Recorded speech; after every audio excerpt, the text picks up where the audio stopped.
नमस्कार दोस्तों, स्वागत है आपके अपने यूट्यूब चैनल आकाश ग्लोबल स्टडीज़ पर। दोस्तों, आज का जो हमारा सेशन रहने वाला है यूपीएससी के एग्ज़ाम से रिलेटेड है, इकोनॉमी का पोर्शन। देखिए, यूपीएससी का एग्ज़ाम 16 तारीख को लगा हुआ है और अभी तक आपने जो भी तैयारी की तो उसका ये क्विक रिवीजन है जो हम इकोनॉमी का सेशन लेकर आए हैं। इसमें आपके हम 10 से 12 नंबर की तैयारी 10 से 12 क्वेश्चन, यानी आप कह लीजिए 20 से 24 मार्क्स की तैयारी इसी पोर्शन से आपको हो जाएगी। देखिए, यहाँ पर कुछ मैंने सेलेक्टिव टॉपिक्स लिए हैं जिनके बारे में हमें पढ़ना है। देखिए, अगर लास्ट 7 ईयर का ट्रेंड देखा जाए तो लास्ट 7 ईयर में लगभग 135 क्वेश्चन पूछे गए हैं, जिसमें से कुछ क्वेश्चन करेंट अफेयर्स से भी रिलेटेड थे, जैसे बजट हो गया और इकोनॉमिक सर्वे हो गया, तो इसे काफी क्वेश्चन जो करेंट अफेयर्स से रिलेटेड थे। लेकिन अगर देखा जाए तो लगभग लगभग अगर यहाँ से पूरा कंप्लीट देख लिया जाए तो 110 क्वेश्चन लगभग बेसिक से पूछे गए हैं, जिसमें से एक्सटर्नल सेक्टर से सबसे ज्यादा क्वेश्चन आए हैं। बाकी जो माइनर टॉपिक हैं, जैसे कि डिजिटलाइजेशन हो गया, क्वालिटी एंड स्टैंडर्डाइजेशन हो गया, सोशल सिक्योरिटी हो गया और लेबर एंड एम्प्लॉयमेंट हो गया, स्किल एक्विजिशन हो गया, पॉवर्टी हो गया, 1991 का जो रिफॉर्म हुआ था वो हो गया, प्लानिंग इन इंडिया हो गया, energy sector, infrastructure, industries, agriculture. Agriculture देखिए एक मेजर टॉपिक है जो कि 17 क्वेश्चन लगभग पूछे गए हैं 7 सालों में। लेकिन एग्रीकल्चर का पोर्शन हम यहाँ पर कवर नहीं करेंगे, क्योंकि देखिए हो सकता है 1 से 2 क्वेश्चन पूछे जाएं। लेकिन एग्रीकल्चर में आपने अगर नीति जो पॉलिसीज के बारे में पढ़ा होगा तो उसमें आपने एग्रीकल्चर की पॉलिसीज पढ़ ली होंगी, तो क्वेश्चन करेंट अफेयर्स से रिलेटेड ही आएगा। क्योंकि एग्रीकल्चर में जो प्रोडक्शन का वीडियो हम बना चुके हैं तो उसको देख लीजिएगा, वहां से आपको फैक्ट मिल जाएंगे, सारी चीजें क्लियर पता चल जाएंगी, तो आप एक नॉर्मल एलिमिनेशन मेथड से क्वेश्चन को लगा सकते हैं। हम यहाँ पर मेजर जो फोकस रहेगा वो रहेगा फाइनेंशियल मार्केट पर, एक्सटर्नल सेक्टर पर रहेगा, जो कि 28 क्वेश्चन पिछले 7 सालों में पूछे गए हैं। फिजिकल पॉलिसी और गवर्नमेंट बजटिंग पर रहेगा और इन्फ्लेशन और रिसेशन पर रहेगा। पेमेंट इकोसिस्टम जो कि बहुत ही इंपॉर्टेंट है, इस पर हमारा फोकस रहेगा। बैंकिंग और बैंकिंग रेगुलेशन पर फोकस रहेगा, जिसमें हम एनपीए के बारे में डिटेल से चर्चा करेंगे। देखिए, एनपीए बहुत ही ज्यादा इस समय आप न्यूज में रहा है। एनपीए जो नॉन परफॉर्मिंग एसेट्स होते हैं बैंकों के, तो इनके बारे में हम चर्चा करेंगे क्योंकि बहुत ही ज्यादा न्यूज में रहा है, तो यहाँ से एक क्वेश्चन लगभग बनना बिल्कुल निश्चित है। मॉनेटरी पॉलिसी लगभग एवरेज एक क्वेश्चन हर साल पूछा जाता है, तो मॉनेटरी पॉलिसी के बारे में भी हम पढ़ेंगे। मनी एंड मनी सप्लाई के बारे में पढ़ेंगे, जो कि बहुत ही एवरेज एक क्वेश्चन रहेगा, आपको देखने को मिलेगा। नेशनल इनकम से क्वेश्चन पूछा जाता है, लेकिन बहुत ही कम, बाई चांस से जो पूछ लिया जाए, क्योंकि जीडीपी जीएनपी ये स्टार्टिंग के टॉपिक है, लगभग सभी को तैयार हो जाते हैं। अगर कुछ ना कुछ उतार चढ़ाव हुआ है कंट्री में तभी पूछा जाएगा। जैसे देखिए 2020-21 में जीडीपी काफी ज्यादा माइनस में रही थी, तो जो हमारा ग्रोथ रही थी, ग्रोथ रेट माइनस में रही थी, और ग्रोथ रेट अब तक 3 बार माइनस में रह चुकी है आजादी के बाद, तो इनके बारे में भी हम डिस्कस करेंगे। सारी चीजें डिटेल से डिस्कस करेंगे। इसके जो इकोनॉमी का सेशन है 1.5 से 2 घंटे या फिर 1 घंटे से 1.5 घंटे के बीच में हम आपके 10 से 12 क्वेश्चन बिल्कुल क्लियरली तैयार करा देंगे। यहाँ के वीडियो देखने के बाद में आपको 10 से 12 क्वेश्चन बहुत ही आसानी से हो जाएंगे और इसकी पीडीएफ भी आपको ऐप पर मिल जाएगी। अगर हम एक्सटर्नल सेक्टर की बात करें तो नेशनल इनकम अकाउंटिंग, यहां से देखिए 3 क्वेश्चन पूछे गए थे, इसको हम कवर कराएंगे। और 3 question money and money supply से 6 क्वेश्चन पूछे गए थे, मॉनेटरी पॉलिसी से 6 क्वेश्चन पूछे गए थे और पेमेंट इकोसिस्टम से भी 6 क्वेश्चन पूछे गए थे। इन्फ्लेशन से 4 क्वेश्चन और फिजिकल पॉलिसी और गवर्नमेंट बजटिंग से कितने 13 क्वेश्चन पूछे गए थे। देखिए 2013 की बात करें तो 25 क्वेश्चन इकोनॉमी से पूछे गए थे। 2018 में 20 क्वेश्चन पूछे गए थे, 2019 में 23 क्वेश्चन, 2020 में 20 क्वेश्चन और 2023 में 18 क्वेश्चन पूछे गए थे। देखिए जो लेवल रहता है, डिफिकल्ट क्वेश्चन कम आते हैं, मीडियम लेवल पे ज्यादा आते हैं, इजी क्वेश्चन भी आ जाते हैं, 8-10 क्वेश्चन इजी आ जाते हैं। तो हमारा जो मेन फोकस रहेगा easy to medium. Difficult question भी हो सकते हैं, ऐसा नहीं कि नहीं हो पाएंगे। अगर आपने अच्छे से समझ बना ली तो डिफिकल्ट क्वेश्चन भी आप सॉल्व कर ले जाएंगे। अगर बजट और करंट अफेयर्स को मिला के इकोनॉमी के 20 से 22 क्वेश्चन पूछे जा रहे हैं, तो इसका 70% आपको इसी वीडियो में मिल जाएगा। 70% आपको क्वेश्चन इसी वीडियो के माध्यम से मिल जाएंगे। चलिए स्टार्ट करते हैं। सबसे पहला जो हमारा टॉपिक रहेगा वो रहेगा जीडीपी के बारे में। देखिए जीडीपी का मूल्यांकन है वो कहां से किया जाता है?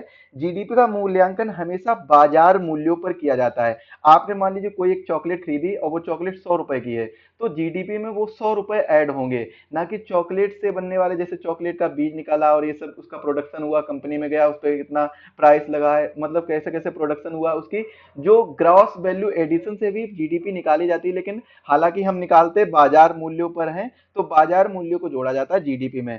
तो एक देश, मान लीजिए कोई भी कंट्री है, तो उस कंट्री में एक उसकी सीमा के अंतर्गत एक वर्ष में जो भी प्रोडक्शन हो रहा है, उसमें होने वाली सभी अंतिम वस्तुएं और जो भी सेवाएं हैं, सर्विसेज हैं, जो भी गुड्स हैं, उनका जो बाजार मूल्य होगा, वही हमारा क्या होगा, जीडीपी कहलाएगा। वो क्या होगा, जीडीपी कहलाएगा। अब जीडीपी को हम ग्रॉस वैल्यू मतलब जीबीए से क्यों नहीं ऐड करते हैं, क्योंकि दोहरी गणना ना हो पाए। दोहरी गणना से क्या अर्थ है कि मान लीजिए कि गेहूं गेहूं पहले खरीदा 10 रुपए में, इसके बाद में आटा बिका 12 रुपए में, और इससे ब्रेड बना ये बिका 20 रुपए। अगर मान लीजिए हम सभी को जोड़ लेंगे तो ये दोहरी गणना हो जाएगी ना, तो डायरेक्ट हम 20 रुपए को जोड़ लेंगे, तो ये किसका है, जीडीपी में हमारा योगदान कितना हो जाएगा, 20 रुपए का हो जाएगा डायरेक्ट। ना कि हम गेहूं को जोड़ें, फिर इसके बाद में गेहूं से आटा बना तो आटा की जीडीपी उसको इसके ऐड करें, इसके बाद में हम जो ब्रेड बना तो ब्रेड से, अब ब्रेड से मान लो केक बन गया है तो उसको, तो जो अंतिम प्रोडक्ट होगा हम उसी को जीडीपी में जोड़ेंगे। और स्टार्टिंग अगर जो स्टेटमेंट आ जाए कि जीडीपी में अंतिम उत्पादित वस्तु को ही जोड़ते हैं, तो ये सही होगा। और स्टेटमेंट ये हो जाए कि जीडीपी में सभी वस्तुओं का मूल्य किया जाता है, तो ये क्या हो जाएगा, गलत हो जाएगा। देखिए सभी वस्तुओं मतलब जो भी सभी स्थान पर या फिर सभी की वैल्यू ऐड नहीं की जाती है, जबकि अंतिम वस्तु की वैल्यू ऐड की जाती है। अब देखिए 2015 में जीडीपी निकालने के लिए एक विधि आई थी, यस एन ए 2008। ये विधि का नाम है यस एन ए 2008। इसके अंतर्गत ग्रॉस वैल्यू एडिशन, इस विधि को लागू किया गया था। अब देखिए वैल्यू एडिशन क्या होता है कि जो भी अलग अलग अवस्थाएं आ रही हैं, उन अलग अलग अवस्थाओं में वैल्यू को जोड़ना, मूल्य संवर्धन को जोड़ना ही क्या कहलाता है, वैल्यू एडिशन कहलाता है। मूल्य संवर्धन, जैसे मान लीजिए गेहूं, अगर हम डायरेक्ट जोड़ लें कि गेहूं से ब्रेड बना है, तो ब्रेड 10 रुपए में था, तो 10 रुपए इसका यानी 10 रुपए का प्रॉफिट हो गया है। तो या फिर जीडीपी में जोड़ेंगे तो हम कितना बनेंगे, जोड़ेंगे 20 रुपए जोड़ेंगे, क्योंकि गेहूं और ये 10 और ये 12 ये नहीं जोड़ेंगे। अगर मान लीजिए हम वैल्यू एडिशन से जोड़ेंगे तो 10 रुपए यहाँ पर आ गया, 2 रुपए यहाँ पर आ गया, तो यहाँ पर 8 रुपए आ गया। हालांकि निकल के आएगा 20 ही रुपए, क्योंकि 10 रुपए में गेहूं तो 10 तो पूरा जोड़ा जाएगा। इसके बाद में 10 रुपए हम गेहूं के तो ऑलरेडी दे चुके हैं, हमारा बढ़ा कितना है, 2 रुपए बढ़ा है। वैल्यू एडिशन कितनी हुई है, 2 रुपए की वैल्यू एडिशन हुई है, क्योंकि यहाँ पर 10 से 12 हुए, तो 2 रुपए फिर जोड़ेंगे। इसके बाद में 12 से जब ब्रेड बना, आटा से ब्रेड बना, तो 12 के बाद में इसकी प्राइस वैल्यू कितनी होगी, 20 रुपए हो गई है। तो इसमें हम 20 रुपए नहीं जोड़ेंगे, 8 रुपए जोड़ेंगे। तो ये क्या, कितनी बार, मतलब 2 या 3 बार हमें जोड़ना पड़ रहा है, हर एक पॉइंट पे, हर वैल्यू पे मुझे कहीं ना कहीं जोड़ना पड़ रहा है।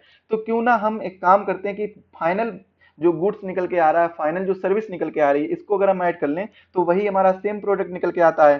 तो ये हमारा क्या हो जाता है, यही हमारा जीडीपी हो जाता है। क्या हो जाता है, जीडीपी हो जाता है। तो जीडीपी की गणना आपको समझ में आ गई होगी कि जो भी अंतिम उत्पादित वस्तु या सेवा होगी, उसी को जीडीपी में हो ऐड किया जाएगा। और ऐड करने के बाद में देखिए, जो जीडीपी निकालने की विधि है वो 2015 में एएसएनए 2008 के अंतर्गत इस विधि को लागू किया गया था। और मूल्य संवर्धन को कब जोड़ा जाता है, मूल्य संवर्धन को तब जोड़ा जाएगा जब मान लीजिए अंतिम वस्तु को ना लिया जाए, जीडीपी की गणना में अंतिम वस्तु ना जोड़ी जाए, डायरेक्ट मूल्य संवर्धन को जोड़ा जाए, तब मूल्य संवर्धन लिया जाता है। अब देखिए कहीं कहीं क्वेश्चन आ जाता है कि जीएनपी क्या होता है। तो जीएनपी होता है जीडीपी में जब हम ए माइनस बी, अब ए माइनस बी क्या होता है, ए भारतीय साधनों द्वारा विदेशों में अर्जित है, मतलब कोई भी ऐसा जो भारतीय साधन है, मतलब कोई भी रिसोर्सेस है, इंडियन रिसोर्सेस हैं, और इंडियन रिसोर्सेस की मदद से विदेश में इनकम कर रहे हैं, तो उनसे आए।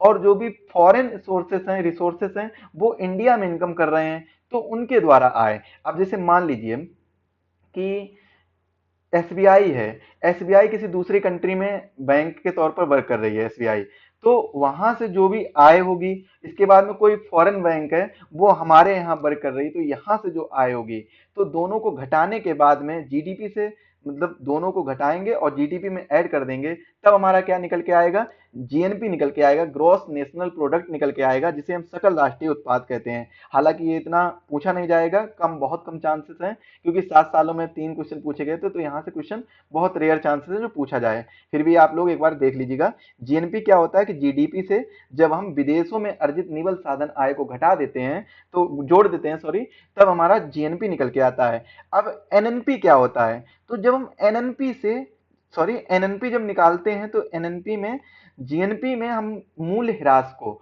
ह्रास यानी डेप्रिसिएशन। अब डेप्रिसिएशन क्या होता है? मान लीजिए कोई एक प्रोडक्शन कंपनी है, और प्रोडक्शन कंपनी में देखिए प्रोडक्शन कंपनी है और प्रोडक्शन कंपनी में मशीनें लगी होती हैं, तो मशीनों का कहीं ना कहीं ह्रास होता है। मशीनें खराब होती हैं तो उसमें कुछ ना कुछ खर्चा आता है। मान लीजिए कोई ऐसी मशीन है जहां पर कोई घिसाई हो रही है, उस मशीन का कोई कुछ चीज कुछ पार्ट है जो घिस रहा है, तो वो ह्रास होता है। तो जो मशीनों का ह्रास या मशीनों की घिसावट है, उसका एक अनुमानित मूल्य मान लिया जाता है कि हमारे जो कंपनी में एक साल में इतना प्रोडक्शन हुआ, लेकिन मशीनों का इतना नुकसान हुआ कि मशीनों पर भी इतना खर्चा आ जाएगा, इतना हमारा मशीनों पर नुकसान हुआ। तो जब इसको भी हटा देंगे तब हमारा एनएनपी निकल के आएगा। मतलब जब जीएनपी से हम डेप्रिसिएशन को हटा देंगे तो क्या निकल के आएगा? एनएनपी निकल के आएगा, यानी निवल राष्ट्रीय उत्पाद निकल कर आएगा। इसके बाद में एनडीपी। एनडीपी क्या होता है? एनडीपी होता है जब हम जीडीपी से डेप्रिसिएशन को घटाते हैं। मतलब जो हमारी जीडीपी अभी हमने घटाया था जीएनपी से, अब हम घटा रहे हैं किससे? जीडीपी से। जीडीपी से जब हम डेप्रिसिएशन को हटाते हैं तो हमारा क्या निकल के आता है? नेट डोमेस्टिक प्रोडक्ट यानी निवल घरेलू उत्पाद निकल के आता है। यहां पर देखिए, जीडीपी और जीएनपी को अगर स्थिर मूल्यों पर निकाला जाए, स्थिर मूल्यों पर अगर निकाला जाए तो क्या कहलाता है? रियल जीडीपी या रियल जीएनपी कहलाता है। और चालू या प्रचलित मूल्यों पर निकाला जाए तो वो क्या कहलाता है? नॉमिनल जीडीपी या नॉमिनल जीएनपी कहलाता है। देखिए, चालू या प्रचलित मूल्य, मान लीजिए चालू या प्रचलित मूल्य का मतलब ये है कि पिछली साल मार्च में किसी वस्तु का जो प्राइस है वो 20 रुपए है, और इसके बाद में अगले साल जो वस्तु आएगी वो 25 रुपए में। हालांकि इसमें इन्फ्लेशन हुआ है, इन्फ्लेशन की बात हम नहीं कर रहे हैं, यहाँ पर जीडीपी को समझने का प्रयास करिए। तो यहाँ पर जीडीपी में अगर वृद्धि देखी जाए तो 5 रुपए की लगभग लगभग जीडीपी में भी वृद्धि होगी, होगी ना, क्योंकि 20 से 25 हो गया है। तो हम ये क्या है? चालू मूल्य है। और जो स्थिर मूल्य कैसे हैं? मान लीजिए 2011 जो हमारा आधार वर्ष है जीडीपी निकालने का, बेस ईयर है 2011-12, तो 2011-12 में जिस वस्तु का मूल्य जो उसकी स्थिति दिखाई गई है, उस स्थिति से अगर हम आज की स्थिति में जीडीपी निकाल रहे हैं तो वो क्या है? स्थिर मूल्यों पे निकाल रहे हैं। तो इसका मतलब क्या है? हम रियल जीडीपी निकाल रहे हैं। क्या निकाल रहे हैं? Real GDP. तो रियल जीडीपी और नॉमिनल जीडीपी में आपको अंतर समझ में आ गया होगा कि जब हम स्थिर मूल्यों पर निकालते हैं तो वो क्या हो जाती है? रियल जीडीपी और रियल जीएनपी। और जब चालू और प्रचलित मूल्यों पर निकालते हैं तो वो नॉमिनल जीडीपी और नॉमिनल जीएनपी हो जाती है। और जीडीपी निकालने का जो बेस ईयर है वो कौन सा है? 2011-12 है। और यह कब लागू किया गया था? 2015 में लागू किया गया था। अब देखिए, कीन्स एक अर्थशास्त्री हुए हैं, कीन्स, जेएम कीन्स, नाम सुना होगा आपने। जब इकोनॉमी की पहले जो मैंने 4 घंटे की क्लास ली थी इकोनॉमी की, उसमें मैंने इकोनॉमी के सारे चैप्टर के बारे में डिस्कस किया था। लगभग 8-9 चैप्टर हैं, उनके बारे में डिस्कस किया था, जिसमें हमने एक्सटर्नल सेक्टर के बारे में जितने भी मैंने आज के चैप्टर में बताए हैं वो सभी के बारे में डिस्कस किया था। तो जीएम कीन्स ने क्या कहा है? जीएम कीन्स ने कहा कि देश की जीडीपी रोजगार समग्र मांग यानी एग्रीगेट डिमांड पर निर्भर करती है। किस पर निर्भर करती है? समग्र मांग पर निर्भर करती है।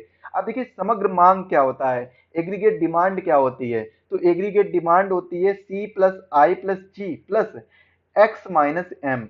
इसका मतलब क्या है? सी मतलब है कंजप्शन, आई मतलब है इन्वेस्टमेंट, जी मतलब है गवर्नमेंट एक्सपेंडिचर यानी मतलब जो सरकारी खर्च है, इसके बाद में एक्स मतलब क्या है? एक्सपोर्ट, एम मतलब क्या है? इम्पोर्ट। तो ये क्या है? एग्रीगेट डिमांड है। तो एग्रीगेट डिमांड किससे निकलती है? जब हम कंजप्शन, इन्वेस्टमेंट और गवर्नमेंट एक्सपेंडिचर को जोड़कर और एक्सपोर्ट से इंपोर्ट को घटाकर इनको जोड़ देते हैं, तब क्या निकलता है? एग्रीगेट डिमांड निकलती है। और एक न्यूनतम स्तर को छोड़कर उपभोग आय पर सकारात्मक रूप से निर्भर करता है। कोई भी न्यूनतम स्तर एक छोड़ दीजिए, जो उपभोग है वो क्या है? आय पर सकारात्मक निर्भर करता है। कैसे निर्भर करता है? सकारात्मक निर्भर करता है।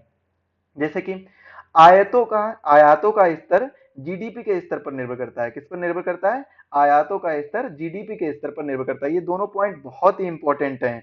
अगर मान लीजिए आपकी आय जो इनकम है, इनकम ये अगर ज्यादा है, इनकम अगर ज्यादा है, तो आप क्या करेंगे कंजप्शन भी तो ज्यादा ही करेंगे, क्योंकि अगर आपके पास मान लीजिए आप 10 लाख रुपए एक महीने या 2 महीने में कमाने लगे, तो क्या आप जैसे पहले अभी आप कुछ नहीं कमा रहे हैं तो आप कहीं घर से कोचिंग जा रहे हैं तो पैदल जा रहे हैं, या फिर साइकिल से जा रहे हैं तो टेम्पो से जा रहे हैं, लेकिन कल को आप कहीं आपको जाना हुआ और आपकी इनकम है वो 10 लाख रुपए है, 5 लाख रुपए, तो आप सोचेंगे ना कहीं हम बाइक ले लें, मोटरसाइकिल जो कार ले लें, या फिर कोई और वाहन ले लें, मतलब कोई ना कोई अपना खुद का वाहन ले लें। तो क्या है, आप कंजप्शन करने की कोशिश करेंगे, क्योंकि क्यों करेंगे, क्योंकि आपके पास इनकम होगी। आप अगर इनकम कर रहे हैं तो आप कंजप्शन भी करेंगे। तो जो एक न्यूनतम स्तर को छोड़कर कोई एक न्यूनतम स्तर ले लीजिए, मान लीजिए जिसकी आय ही कम है, जिसका खाने को ही नहीं हो पा रहा है, तो वो क्या ही कोई चीज खरीदेगा। तो एक न्यूनतम स्तर को छोड़कर जो उपभोग है यानी कंजप्शन है, वो किस पर डिपेंड करता है, आय पर डिपेंड करता है, इनकम पर डिपेंड करता है। देखिए ये स्टेटमेंट 2016 में पूछा गया था, इंपॉर्टेंट स्टेटमेंट है। हालांकि जरूरी नहीं कि आ जाए, लेकिन एक बार देख लीजिए, क्योंकि स्टेटमेंट आपको यहाँ पर बहुत से स्टेटमेंट मिलेंगे जो प्रीवियस ईयर में पूछे गए थे, क्योंकि प्रीवियस ईयर को देखकर ही ये नोट्स बनाए गए हैं, जिससे आपको आसानी रहे। पीवाईक्यू जितने आप एनालिसिस किए गए हैं, 10 साल के पीवाईक्यू एनालिसिस करके ये नोट्स बनाए हैं, तो इस चीज को आप देखिएगा। इसके बाद में देखिए निवेश क्या होता है। निवेश एक प्रकार का खर्च है जो उत्पादन क्षमता के विस्तार के लिए किया जाता है। निवेश क्यों करते हैं हम, इन्वेस्टमेंट क्यों करेंगे, किसी भी जगह पर इन्वेस्टमेंट क्यों करेंगे, क्योंकि हमें अपनी प्रोडक्शन कैपेसिटी को बढ़ाना है। जब हम अपनी प्रोडक्शन कैपेसिटी को बढ़ाएंगे तभी तो हम आगे अपनी आय को बढ़ा पाएंगे। अपनी आय को बढ़ाने के लिए हमें अपनी प्रोडक्शन कैपेसिटी बढ़ानी होगी, और हम अपनी प्रोडक्शन कैपेसिटी को बढ़ाने के लिए हमें इन्वेस्टमेंट करना होगा। और इन्वेस्टमेंट किस पर निर्भर करता है, इन्वेस्टमेंट निर्भर करता है ब्याज दर पर, क्योंकि हमारे पास कोई ऐसा तो है नहीं, आरबीआई हम पर मेहरबान तो है नहीं, या फिर मैंने सोचा कि अचानक से सोच लिया कि 10 लाख 20 लाख 30 लाख रुपए मुझे मिल जाएं और हम इन्वेस्टमेंट कर दें, ऐसा तो है नहीं। ना ही तो आरबीआई मेहरबान है कि आरबीआई आकर और आपके रूम पर 10 लाख 20 लाख रुपए रखकर छोड़ के चली जाएगी। तो ये किस पर निर्भर करता है, ब्याज दर पर, क्योंकि जितनी ज्यादा ब्याज दर उतना निवेश कम। कैसे, मान लीजिए बैंक से आप लोन लेने गए और बैंक ने बोल दिया कि हम आपको 12% ब्याज पे लोन देंगे, तो आप सोचेंगे क्यों हम फालतू में लोन लें, जब मेरा खर्चा पानी ऐसे चल रहा है, दाना पानी चल रहा है, तो हम लोन लेकर और इन्वेस्टमेंट करके क्या कर लेंगे। तो आप ब्याज दर ज्यादा इन्वेस्टमेंट कम, इन्वेस्ट और ब्याज दर कम इन्वेस्टमेंट ज्यादा। कल को मान लो बैंक ऐसे बोल दे कि 2% ब्याज दर पे आप रुपए ले जाइए, तो आप बहुत सारे रुपए लेने की कोशिश करेंगे और सोचेंगे कि कहीं ना कहीं हम इन्वेस्ट करेंगे। भले ही आप प्राइवेट के तौर पर आप ब्याज देने लगे, दूसरों को ब्याज पे रुपए उठाने लगे, भले ये भी एक तरीके का इन्वेस्टमेंट ही है। तो अगर ब्याज दर कम है तो इन्वेस्टमेंट ज्यादा होगी, ब्याज दर ज्यादा है इन्वेस्टमेंट कम होगी। ये देखिए ये पोर्शन भी आपका पूछा हुआ है, प्रीवियस ईयर में पूछ चुका है ये वाला पोर्शन। अब देखिए three sector economy, crochet economy या क्लोज्ड इकोनॉमी, एक ही बात है। क्लोज्ड इकोनॉमी किसे कहते हैं, क्लोज्ड इकोनॉमी वो इकोनॉमी होती है जहां पर जो व्यापार है, अंतरराष्ट्रीय व्यापार है, वो पूर्ण तरीके से बंद होता है। अंतरराष्ट्रीय व्यापार का मतलब क्या है कि कोई भी एक कंट्री है वो दूसरे देशों के साथ व्यापार नहीं कर रही, आपस में अपने राज्यों के साथ, अपने जो निकायों के साथ व्यापार कर रही है। फोर्थ सेक्टर इकोनॉमी या ओपन इकोनॉमी किसे कहते हैं, जो अंतरराष्ट्रीय व्यापार जहां पर खुले होते हैं। हालांकि ये चीज मैं बता चुका हूं और ये बहुत ही बेसिक चीज है, ये आपको जानने की कोशिश भी नहीं करनी है। इसके बाद में एक इंपॉर्टेंट है, वो क्या है, एमपीसी। एमपीसी क्या होता है, एमपीसी का मतलब है मार्जिनल प्रोपेंसिटी टू कंज्यूम। ये जेएम कीन्स ने बोला है, मार्जिनल प्रोपेंसिटी टू कंज्यूम। देखिए इंपॉर्टेंट है, इसको आप स्टार मार्क कर लीजिए। एमपीसी उपभोग की सीमांत प्रवृत्ति। उपभोग की सीमांत प्रवृत्ति क्या कहती है कि उपभोग और आय के संबंध को दिखाने के लिए ही एमपीसी का प्रयोग किया गया है। मतलब कि अगर आप एक इकाई से बदलकर कोई भी, मतलब आप 1 लाख रुपए से बदलकर या फिर 1,000 रुपए से बदलकर 2,000 रुपए में जाते हैं, तो आप उपभोग भी उतना ही करेंगे। मतलब क्या है कि 2,000 से कम करने की कोशिश करेंगे, ऐसा नहीं कि आप 2,000 से ज्यादा कर लें, 2,000 से कम ही करेंगे कि 2,000 से मेरा कम खर्चा आए, जिससे हम कुछ ना कुछ बचत कर पाए। तो एमपीसी क्या कहता है, उपभोग की सीमांत प्रवृत्ति क्या कहती है, जेएम कीन्स द्वारा दिया गया एक सिद्धांत है कि उपभोग की सीमांत प्रवृत्ति कहती है कि उपभोग और आय के संबंध एक दूसरे के कैसे होते हैं, सकारात्मक तौर पर होते हैं, और एक दूसरे के प्रति ऐसा दिखाने की कोशिश करते हैं कि जितना भी हमारी इनकम हो रही है तो उपभोग उससे कम ही रहेगा। एक निश्चित निश्चित लोगों में देखा गया कि उपभोग कम ही रहेगा। अगर वो 1000 रुपए कमाते हैं दिन में, तो वो कोशिश करेंगे कि 1000 से कम ही रुपए खर्चा करें। लेकिन कई जगह पर आपको इसके अपवाद भी देखने को मिलेंगे। तो इसका फार्मूला देखिए, याद कर लीजिए, delta C upon delta Y. Delta C वहां क्या कहता है, उपभोग में परिवर्तन, डेल्टा वाई कहता है आय में परिवर्तन। और कीन्स के अनुसार एमपीसी का मान 1 से कम होगा, क्योंकि यूनिट जो बदल रही है वो 1 यूनिट से बदल रही है, तो जितनी भी यूनिट बदलेगी तो उससे कम ही होगा। तो 1 यूनिट अगर बदल के आ रही तो 1 से कम ही खर्चा होगा, उपभोग कितना होगा, 1 से कम होगा, ना कि 1 से ज्यादा। इसके बाद में कुछ वर्ड हैं जो इकोनॉमी में काफी ज्यादा चर्चा में रहते हैं। Slow down. स्लो डाउन किसे कहते हैं, ये तब स्थिति होती है जब जीडीपी तो बढ़ती है लेकिन ग्रोथ रेट कम हो जाती है। देश में जीडीपी कंटिन्यू बढ़ रही है लेकिन जो ग्रोथ रेट है वो कैसी हो गई, कम हो गई है, तो उस स्थिति को क्या कहेंगे, स्लो डाउन। कॉन्ट्रैक्शन किसे कहते हैं, किसी भी एक तिमाही में, जो वित्तीय वर्ष होता है उसकी किसी भी एक तिमाही में जीडीपी कम हो और ग्रोथ रेट निगेटिव हो जाए। जीडीपी कम हो और ग्रोथ रेट कैसी हो जाए, निगेटिव हो जाए, तो उसे हम क्या कहते हैं, कॉन्ट्रैक्शन कहते हैं। जबकि रिसेक्शन, यहां से देखिए क्वेश्चन पूछा जा चुका है, कॉन्ट्रैक्शन और रिसेक्शन से क्वेश्चन पूछा जा चुका है, 3 क्वेश्चन आ चुके हैं, तो इसको आप लोग बहुत ही ध्यान से पढ़िए। रिसेक्शन क्या होता है कि 2 तिमाही में, कॉन्ट्रैक्शन में 1 तिमाही था, पूरे वित्तीय वर्ष की कोई 1 तिमाही था, लेकिन यहां पर लगातार 2 तिमाही की बात की जा रही है कि 1 तिमाही होने के बाद में अगर दूसरी तिमाही भी हो जाए तो रिसेक्शन हो जाएगा। लगातार 2 तिमाही में ग्रोथ रेट कैसी हो जाए, निगेटिव हो जाए। जीडीपी तो क्योंकि कम हो ही जाएगी, जब ग्रोथ रेट निगेटिव होगी तो जीडीपी अपने आप निगेटिव हो जाएगी, कम हो जाएगी। तो जब लगातार 2 तिमाही में ग्रोथ रेट निगेटिव हो जाए तब वहां पर क्या स्थिति आ जाती है, रिसेशन की स्थिति आ जाती है। और इसके बाद में डिप्रेशन की स्थिति कब आ जाती है, जब आपका रिसेशन भी हो और साथ में डिफ्लेशन भी हो, मतलब वस्तुओं की कीमत भी कम हो जाए। अब वस्तुओं की जब कीमत कम होगी तो क्या होगा, बेरोजगारी बढ़ेगी। आप सोच रहे होगे सर कि वस्तुओं की कीमत कम होने से बेरोजगारी कैसे बढ़ेगी। वस्तुओं की कीमत कम होने से बेरोजगारी इस प्रकार बढ़ेगी, मान लीजिए कोई एक प्रोडक्शन कंपनी है, ये मान लीजिए कोई एक प्रोडक्शन कंपनी है और प्रोडक्शन कंपनी ने बहुत सारी वस्तुओं को उत्पादित कर लिया और आगे कंटिन्यू कर रही है, उत्पादन उसका कर रही है। अब अचानक से वो जो उत्पादन कर रही है, लागत लगा के 10 रुपए का लागत लगा के उत्पादन कर रही है। चलिए पार्ले जी बिस्किट का उदाहरण ले लेते हैं, इसका उदाहरण बाद में भी लेंगे, जब इन्फ्लेशन वाला टॉपिक आएगा उसमें भी हम लेंगे इसका उदाहरण, लेकिन हालांकि हम यहाँ पर पार्ले जी का लेते हैं। मान लीजिए 10 रुपए का पार्ले जी है, कंपनी उत्पादन कर रही है 10 रुपए के हिसाब से, 10 रुपए के हिसाब से उत्पादन कर रही है। उसमें जो जो रॉ मटेरियल लग रहा है, जैसे गेहूं मान लीजिए, कुछ भी लग रहा है, रॉ मटेरियल लग रहा है, मशीनों का हिरास लग रहा है, और ह्यूमन कैपिटल लग रहा है, लैंड कैपिटल लग रहा है, और भी कहीं ना कहीं इन्वेस्टमेंट भी किया जा रहा है, तो बहुत सी चीजें लग रही हैं, तो वो 10 रुपए के हिसाब से ही लग रही हैं। लेकिन अचानक से क्या आ जाए, डिप्रेशन की स्थिति आ जाए, मतलब रिसेशन भी हो जाए और डिफ्लेशन भी हो जाए, अब स्फीति भी आ जाए, मुद्रा जो वस्तुओं की कीमत भी कम हो जाए। तो जो प्रोडक्शन कंपनी है, पार्लेजी प्रोडक्शन कंपनी, इसने तो 10 रुपए के हिसाब से उत्पादन किया था ना, और यहाँ पर लेबर भी लगाए थे, तो उन लेबर को भी इसी में से जो रुपए आएंगे, इनकम होगी, उसी से तो सैलरी देगा ना।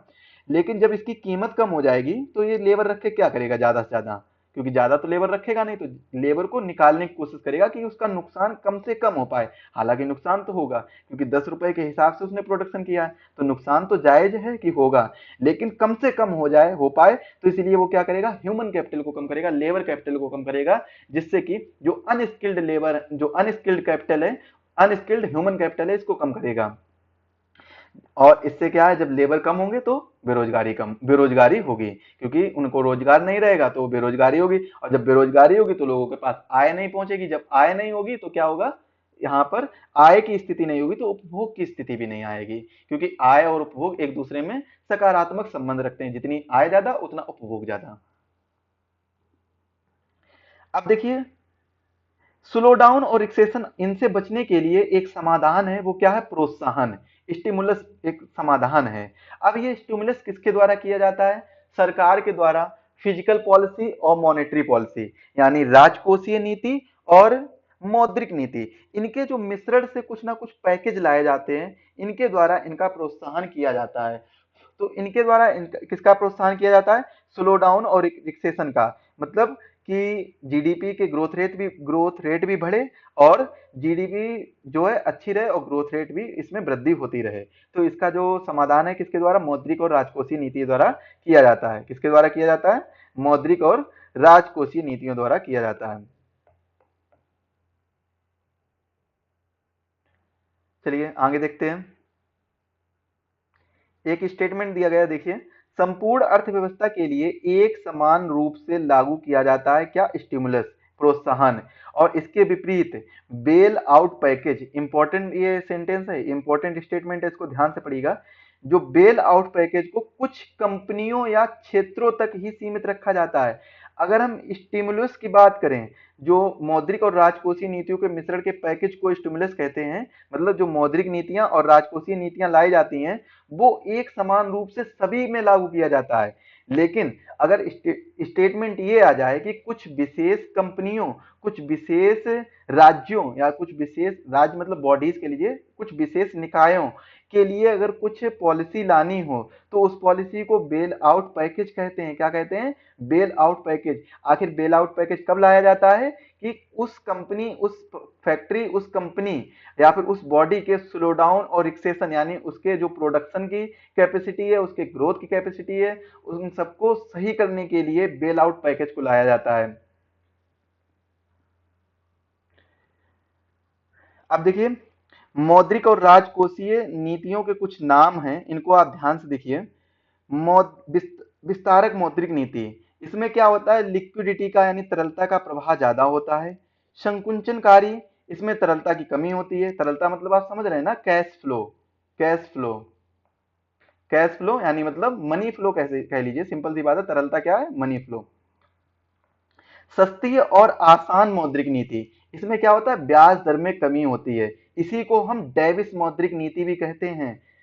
जो यूएसए की मॉनेटरी पॉलिसी है उसमें डेविस और हॉकिस दो शब्द यूज किए जाते हैं, फिजिकल पॉलिसी और मॉनेटरी पॉलिसी की जगह। डेविस और हॉकिस दो, यानी मतलब एक जो होती है सस्ती और आसान जिसमें ब्याज दर कम होती है, और एक तो कड़ी या महंगी कह लीजिए जिसमें ब्याज दर बहुत ज्यादा होती है, उसके लिए हॉकिस का यूज किया जाता है, और सस्ती के लिए डेविस का प्रयोग किया जाता है। तो डेविस मौद्रिक नीति और हॉकिस मौद्रिक नीति कहाँ की मौद्रिक नीतियां हैं, यूएसए की मौद्रिक नीतियां हैं। हो सकता है एक्सटर्नल सेक्टर में क्वेश्चन पूछ लिया जाए। विस्तारक राजकोषीय नीति में सरकारी खर्च को बढ़ा दिया जाता है, कर को कम कर दिया जाता है, मतलब टैक्स को कम कर दिया जाता है। संकुचनकारी राजकोषीय जो नीति लाई जाती है, इसमें सरकारी खर्च को कम किया जाता है, टैक्स को बढ़ाया जाता है। सरकारी खर्च को कम करना और टैक्स को बढ़ाना, ये कौन सी होती है, संकुचनकारी राजकोषीय नीति। मौद्रिक नीतियां कितने, चार प्रकार की मैंने पढ़ी, कौन कौन सी पढ़ी हैं, विस्तारक मौद्रिक नीति और संकुचनकारी मौद्रिक नीति, सस्ती और आसान मौद्रिक नीति, महंगी और कड़ी मौद्रिक नीति। और राजकोषीय नीति मैंने दो प्रकार की पढ़ी है, विस्तारक और संकुचनकारी। विस्तारक में क्या, सरकारी खर्च को बढ़ाना, मतलब सरकार के पास अथाह रुपए आ गए तो उसको सरकारी खर्च को बढ़ा रही है, टैक्स को कम कर रही है। टैक्स को कम कर रही है मतलब क्या है कि डायरेक्टली कभी कभी टैक्स को कम करती है, कभी कभी क्या करती है कि सब्सिडी के तौर पर टैक्स को कम करती है। जैसे कि फिलहाल में आपने देखा होगा कि जो गैस सिलेंडर है तो उसमें कुछ ना कुछ सब्सिडी, पहले तो जैसे 1100-1200 रुपया, 1000 रुपए का कुछ का भी जो सरकार उसको दे रही है, 1000 रुपए का कंपनी दे रही है, इसके बाद में इसमें कुछ ना कुछ 200 रुपए, 300 रुपए जो भी है वो सब्सिडी के तौर पर वापस आ जाता है। तो क्या है, ये टैक्स को कम करने का ही एक साधन है, सब्सिडी के तौर पर यानी अनुदान के तौर पर। अब एक बहुत ही महत्वपूर्ण टॉपिक है जिसके बारे में जो विशेषकर ज्यादातर चर्चा में भी रहता है, इसको हम ध्यान से पढ़ेंगे, बहुत ही महत्वपूर्ण है, इसको बहुत ही ज्यादा ध्यान से देखना है आपको। चलिए देखते हैं, जीएफसीएफ। जीएफसीएफ क्या होता है, ग्रॉस फिक्स्ड कैपिटल इंफॉर्मेशन, बहुत ही इंपॉर्टेंट टॉपिक है, यहां से क्वेश्चन आने के चांसेस ज्यादा हैं, इसको आप स्टार मार्क कर लीजिए, वेरी इंपॉर्टेंट इंपॉर्टेंट टॉपिक है GFCF, gross fixed capital formation, सकल स्थिर पूंजी निर्माण। इसका मतलब क्या है कि एक वर्ष के अधिक समय के लिए ये कार्यरत रहता है और उत्पादन क्षमता बढ़ाने के लिए स्थिर रखकर उत्पादन में बदलाव किया जा सकता है, इसे ही क्या कहते हैं, सकल स्थिर पूंजी निर्माण कहते हैं। जैसे कि आवासीय परिसर और भवन और संरचनाएं, जैसे संरचनाएं में क्या क्या आ जाएगा, इंफ्रास्ट्रक्चर में नेशनल हाईवे हो गया, एयरपोर्ट हो गया, बंदरगाह हो गए, ये सभी क्या हैं, हमारे सकल स्थिर पूंजी निर्माण हैं। आज हम इनको निर्माण कर रहे हैं, आज हम इन पर हम अपना रुपए खर्च कर रहे हैं, सरकारी खर्च कर रहे हैं, कल ये हमें क्या देंगे, इनकम देंगे।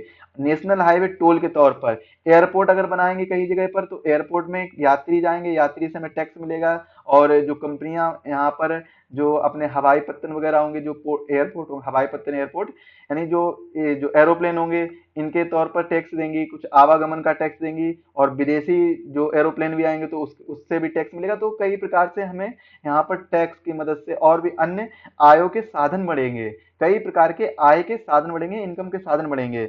और सबसे ज्यादा जो आवासीय परिसर, ये सर्वाधिक योगदान देता है इंडिया में जीएफसीएफ को, यानी ग्रॉस फिक्स्ड कैपिटल, जो फिक्स्ड कैपिटल है कि यहाँ से सरकार का इनकम होनी ही होनी है। नेशनल हाईवे सरकार की इनकम होनी है, बंदरगाह सरकार की इनकम होनी है, एयरपोर्ट सरकार की इनकम होनी है।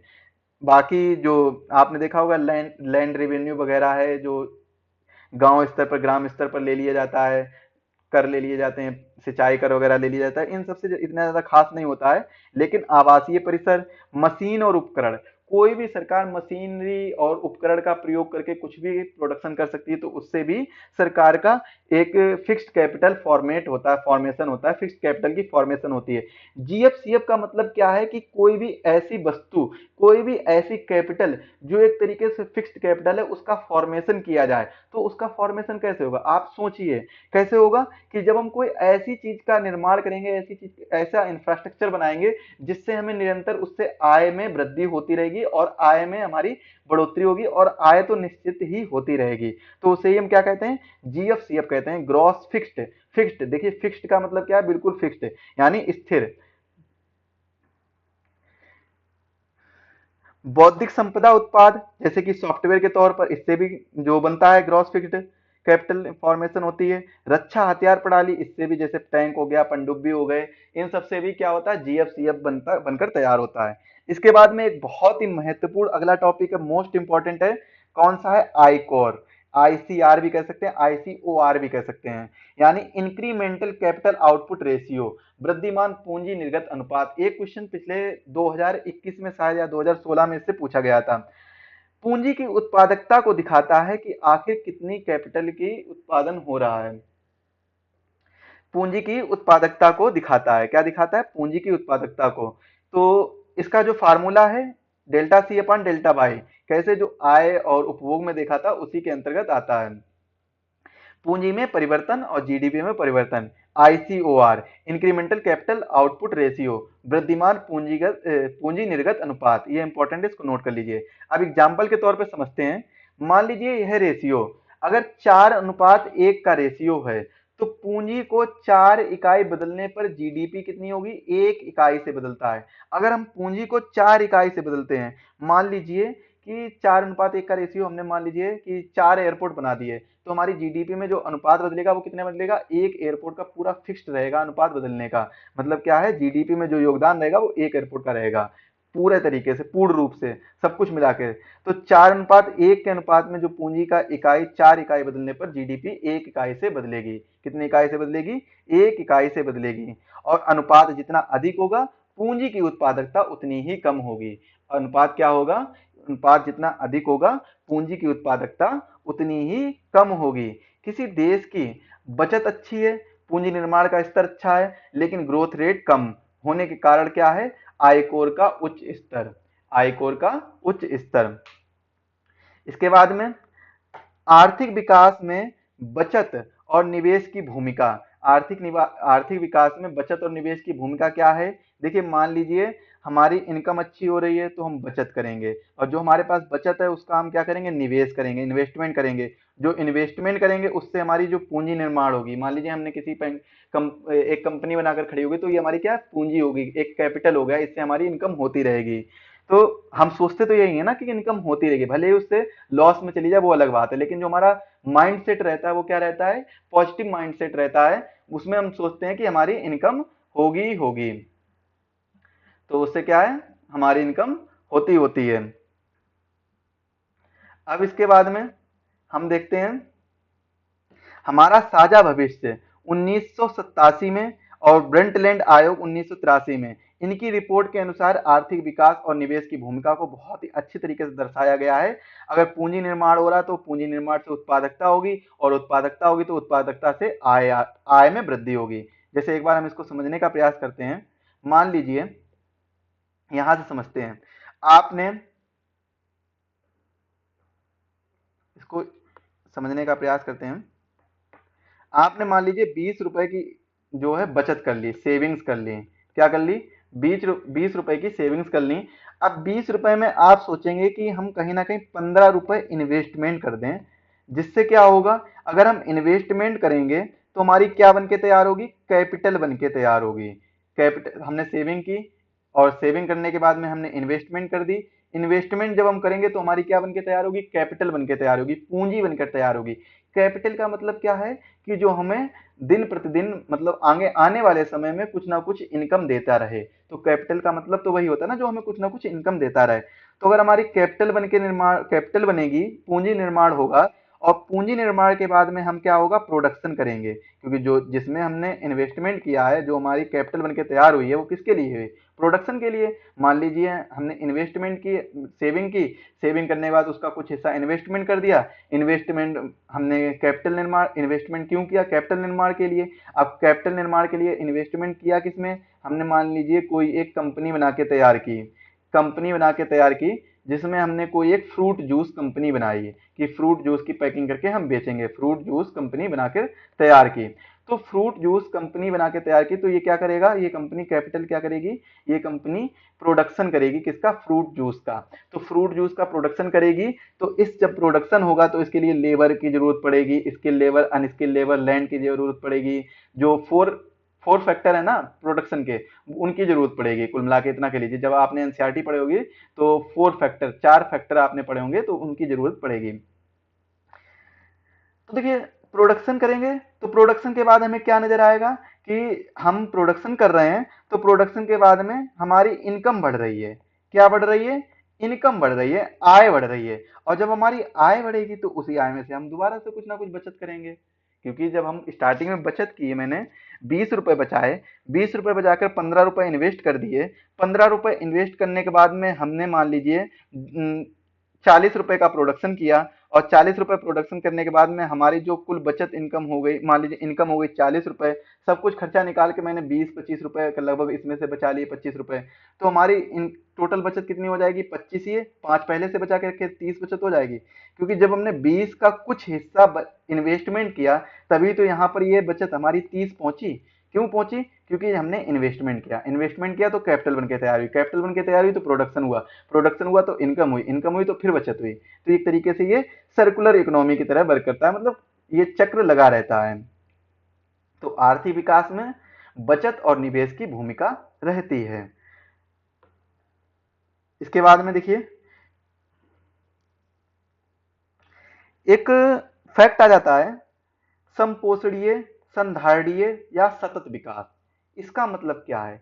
Sustainable development. इसका मतलब क्या होता है सस्टेनेबल डेवलपमेंट? इसका मतलब ये होता है कि हम संसाधनों का इस प्रकार से इस्तेमाल करें कि जो हमारी आने वाली पीढ़ियां, अंतर पीढ़ी हैं, इनकी क्षमता बराबर बनी रहे। मतलब ये भी, इनके साथ भी समानता का व्यवहार बना रहे।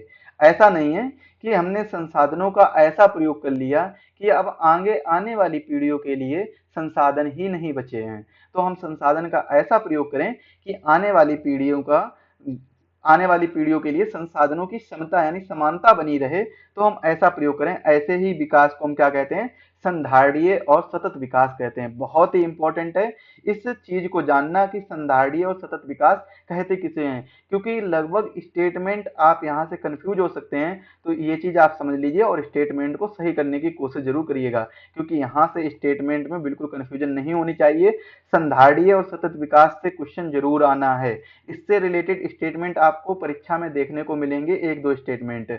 तो संधारणीय और सतत विकास का सीधा सीधा मतलब यही आ रहा है कि जो भी हमारे पास रिसोर्सेस उपलब्ध हैं, उन रिसोर्सेस का हम ऐसे यूज करें कि जो आने वाली हमारी पीढ़ी है, हमारी जनरेशन से आगे आने वाली, उनके लिए भी वो रिसोर्सेस बचे रहें, पर्याप्त मात्रा में उनके पास वो रिसोर्सेस बने रहें, उनमें समानता बनी रहे। कि ऐसा नहीं है कि हमने रिसोर्सेज इतने ज्यादा यूज कर लिए, आगे आने वाली पीढ़ी के पास रिसोर्सेज की उपलब्धता ही नहीं है, तो वो कुछ कर भी नहीं पा रहे हैं। तो ऐसे हमें नहीं करना है। तो मतलब क्या है, इसमें संसाधनों का उपयोग किस प्रकार से करना है कि वर्तमान पीढ़ी और भविष्य की पीढ़ी दोनों बराबर तौर पर संसाधनों का प्रयोग कर सके। इसी को हम संपोषणीय, संधारणीय या सतत विकास कह सकते हैं। और बजट में, और पिछले ईयर के बजट में यानी इस साल के इकोनॉमिक सर्वे में इस सब की बहुत ही ज्यादा बहुत ही ज्यादा गणना की गई है। अब देखिए कुछ हम इंपॉर्टेंट फैक्ट पे आते हैं, जैसे कि ग्रीन जीडीपी। ग्रीन जीडीपी क्या होता है कि जीडीपी का मौद्रिक मूल्य, जीडीपी के मौद्रिक मूल्य से जो भी जीडीपी निकल के आ रही है, इसके मौद्रिक मूल्य से हम ऐसी चीजों को यानी ऐसी जीडीपी को निकालने, ऐसे कुछ रुपए को निकाल दे। जैसे मान लीजिए ग्रीन जीडीपी निकालना हो, यहाँ पर देखिए मान लीजिए मैं ग्रीन जीडीपी निकालना हो, क्या निकालना हो, ग्रीन जीडीपी। तो ग्रीन जीडीपी निकालने के लिए जो भी हमारी जीडीपी है उससे हम कुछ जीडीपी को घटा देते हैं। अब कौन सी कुछ जीडीपी को घटा देंगे उसके बारे में समझते हैं। यहाँ पर नीचे लिखिए ईवीएस। देखिए ग्रीन जीडीपी कब निकलेगी, जब हम अपनी जीडीपी से जीडीपी को घटा देंगे एट ईवीएस। एट ईवीएस का मतलब समझा रहे हैं। जैसे मान लीजिए इस जीडीपी के उत्पादन में, जो हमारी मेन जीडीपी है उसके उत्पादन में पर्यावरण को कितनी क्षति पहुंची है, पर्यावरण को कितना नुकसान हुआ है, उस हिसाब से उसके अकॉर्डिंग हम कुछ ना कुछ मूल्य निर्धारण कर लेंगे, मूल्य निर्धारित कर लेंगे। तो उसके हिसाब से हम इस जीडीपी को निकालेंगे, उसे हम क्या कहते हैं, ग्रीन जीडीपी कहते हैं। क्या कहते हैं भाई, ग्रीन जीडीपी कहते हैं। ग्रीन जीडीपी किसे कहते हैं कि जीडीपी के दौरान, जीडीपी उत्पादित करने के दौरान पर्यावरण को हुई क्षति को हम जब जीडीपी से घटाते हैं तो उसे हम क्या कहते हैं, ग्रीन जीडीपी कहते हैं। और सबसे पहले भारत में इसकी चर्चा कब हुई थी, 2009 में इसकी चर्चा हुई थी। किसके द्वारा, उस समय के पर्यावरण मंत्री जयराम नरेश द्वारा इसकी चर्चा की गई थी। और कहा गया था कि 2015 तक इसे लागू कर दिया जाएगा, लेकिन अभी तक इसे लागू नहीं किया गया है। जबकि इसके लिए क्या किया जाता है, अभी तक इसे लागू नहीं कर पाया है हमारा देश। इसे अभी तक जो ग्रीन जीडीपी है इसे लागू नहीं कर पाया है। इसकी पीडीएफ आपको हमारे एप्लीकेशन पर मिल जाएगी। एप्लीकेशन को डाउनलोड कर लीजिएगा, लिंक डिस्क्रिप्शन बॉक्स में दी गई है। एप्लीकेशन का नाम है एग्जाम वेब। एग्जाम वेब पर आपको इसकी पीडीएफ मिल जाएगी। इसके बाद हम बात करते हैं ग्रॉस नेशनल हैप्पीनेस यानी जीएनएच के बारे में। तो भूटान के कोई राजा हैं, 1972 में इन्होंने अवधारणा दी थी इसकी, जीएनएच की। और इन्होंने 4 फैक्टर बताए थे इसके। कौन कौन से 4 फैक्टर, सतत विकास, पर्यावरण का संरक्षण, सांस्कृतिक मूल्यों का रखरखाव और सुशासन। जीवन में खुशहाली का महत्व स्थान है कि खुशहाली होना बहुत जरूरी है जीवन में। देखिए आपको अभी हम कुछ समय बाद 2 चीजें बताएंगे। एक बताएंगे डेवलपमेंट, डेवलपमेंट यानी विकास क्या होता है, और एक बताएंगे ग्रोथ यानी वृद्धि क्या होती है, दोनों में अंतर क्या है। और हम खुशहाल किससे रह सकते हैं, डेवलपमेंट से, ग्रोथ से, या दोनों से, किससे हमारे जीवन में खुशहाली आ सकती है। तो इन सभी चीजों के बारे में हम चर्चा अभी थोड़ा सा रुक कर करेंगे। फिलहाल में आप इतना याद रखिए कि जो ग्रॉस नेशनल हैप्पीनेस है, इसकी शुरुआत भूटान के नरेश द्वारा 1972 में की गई थी। और इसमें 4 मापकों को रखा गया था। पहला मापक कौन सा है, सतत विकास, दूसरा है पर्यावरण का संरक्षण, तीसरा है सांस्कृतिक मूल्यों का रखरखाव, और चौथा है सुशासन। जीवन में खुशहाली का महत्व है, ये महत्व स्थान है, ये बात उन्होंने कही थी। नेट जीरो कार्बन की बात करें तो CO2 का कुल उत्सर्जन और CO2 से कुल अवशोषण, ये अगर जीरो आ जाए तो इसे हम क्या कहते हैं, नेट जीरो कार्बन कहते हैं। मान लीजिए जितना भी CO2 का उत्सर्जन किया है और उतना ही अगर अवशोषित कर लिया गया है पेड़ पौधों द्वारा, जो वनों द्वारा अवशोषित कर लिया गया, और वो अवशोषित करने के बाद में अगर वो जीरो आ जाए तो उसे हम क्या कहते हैं, नेट जीरो कार्बन कहते हैं। और भारत ने लक्ष्य दिया है कि 2070 तक भारत नेट जीरो कार्बन में ये उपलब्धि हासिल कर लेगा। और विश्व का लक्ष्य है 2050, जबकि इंडियन रेलवे का लक्ष्य कितना है, 2030 है। कार्बन टैक्स की बात करें तो CO2 का अधिक उत्सर्जन करने वाले जो भी पदार्थ होंगे उन पर, उनको नियंत्रित करने के लिए कार्बन टैक्स लगाया जाएगा। अब कार्बन टैक्स मुख्यतः किन पर लगाया जाएगा, तो जीवाश्म ईंधन पर लगाया जाएगा। कौन कौन से जीवाश्म ईंधन हो सकते हैं, जैसे कि पेट्रोल, डीजल, कोयला आदि, ये सभी क्या है, जीवाश्म ईंधन है। तो इन पर क्या लगाया जाएगा, कार्बन टैक्स लगाया जाएगा। भारत में स्पष्ट रूप से अभी ये कार्बन टैक्स आरोपित नहीं है। इकोनॉमिक सर्वे कहता है, 2014-15 का इकोनॉमिक सर्वे कहता है कि अभी तक भारत में ये स्पष्ट रूप से आरोपित नहीं किया गया ये कर। तो फिर कैसे किया गया है, जैसे पेट्रोल, डीजल आदि पर केंद्रीय उत्पाद शुल्क क्या लगाया जाता है, केंद्रीय उत्पाद शुल्क लगाया जाता है। और पेट्रोल डीजल आदि पर राज्य स्तर पर बिक्री कर यानी वैल्यू एडिशन टैक्स वैट लगाया जाता है तो इसे कार्बन टैक्स ही माना जा सकता है, ऐसा कहा गया है इकोनॉमिक सर्वे 2014-15 में। तो ये चीज आप लोग याद रखिए। आर्थिक सर्वेक्षण 2014-15 के अनुसार जो केंद्रीय उत्पाद शुल्क है पेट्रोल डीजल पर और राज्य स्तर पर बिक्री कर है, तो ये किसके अंतर्गत, कार्बन टैक्स के अंतर्गत ही रखा जाता है, लगभग समान समझा गया है। इसके बाद में कार्बन बॉर्डर टैक्स, इसका विरोध कर रही है India, Brazil, south Africa, China, यानी आप कह लीजिए बेसिक याद कर लीजिए। तो बेसिक जो कंट्री हैं यानी ब्राजील, साउथ अफ्रीका और इंडिया और चाइना, ये इसका विरोध कर रही हैं। तो कार्बन बॉर्डर टैक्स किसके द्वारा लाया गया है, ईयू द्वारा यानी यूरोपियन यूनियन द्वारा लागू किया गया है कार्बन लीकेज को रोकने के लिए। कार्बन लीकेज को रोकने के लिए जैसे मान लीजिए कोई भी आयात निर्यात हो रहा है तो उसके तौर पर कार्बन लीकेज हो रहा है, या फिर कोई भी प्रोडक्शन हो रहा है तो उसके उसके तौर पर कार्बन लीकेज हो रहा है। तो पड़ोस की जो भी जहां पर ये काम चल रहा है या फिर जहां पर ये भी चीज हो रही तो उन पर क्या लगाया जाए, कार्बन बॉर्डर टैक्स लगाया जाएगा। तो मतलब यहाँ पर यूरोपीय यूनियन का फायदा है, वो इस तरीके से कार्बन टैक्स भी ले सकते हैं, कार्बन बॉर्डर टैक्स भी ले सकते हैं। तो इसी के चलते Brazil, south Africa, India, China इसका बहुत ज्यादा विरोध कर रही है। इसके बाद में कार्बन क्रेडिट क्या होता है, तो ये की वित्तीय इकाई है। तो यह क्या बताती है कि 1 टन CO2 को पर्यावरण से अवशोषित करने के प्रयासों को प्रदर्शित करती है। और यह दो प्रकार से, ग्रीन प्रोजेक्ट्स जैसे कि सोलर एनर्जी, विंड एनर्जी आदि में निवेश करके। इसके बाद में CO2 उत्सर्जन का आवंटन स्तर को कम उत्सर्जन करना, ये क्या है, कार्बन क्रेडिट के अंतर्गत आता है।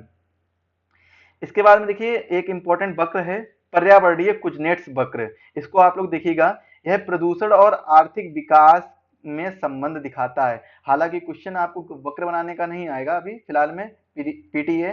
पीटी में क्वेश्चन आपको यह आ सकता है कि कुजनेट्स वक्र के अनुसार निम्न में से कौन सा कथन सही है। तो आपसे इसे पूछा जा सकता है कि प्रदूषण और विकास का संबंध दिखाता है, प्रदूषण और आर्थिक विकास का संबंध दिखाता है, प्रदूषण और वृद्धि का संबंध दिखाता है, या प्रदूषण और आर्थिक विकास में व्युत्क्रमानुपाती है विपरीत संबंध दिखाता है। तो इस तरीके से स्टेटमेंट दिए जा सकते हैं, इसे पूछा जा सकता है। तो आपको क्या याद रखना है, कुजनेट्स वक्र वो प्रदूषण और आर्थिक विकास को संबंध में दिखाता है, कैसे, पीसीआई के रूप में दिखाता है। इसके बाद में आप देखिए इंपॉर्टेंट चीज क्या है, ग्रीन वॉशिंग। ग्रीन वॉशिंग क्या होता है, यहाँ पर एक चीज याद रखिए, जो कार्बन क्रेडिट है इसको खरीदा जा सकता है, बेचा जा सकता है, अर्थात इसकी ट्रेडिंग की जा सकती है।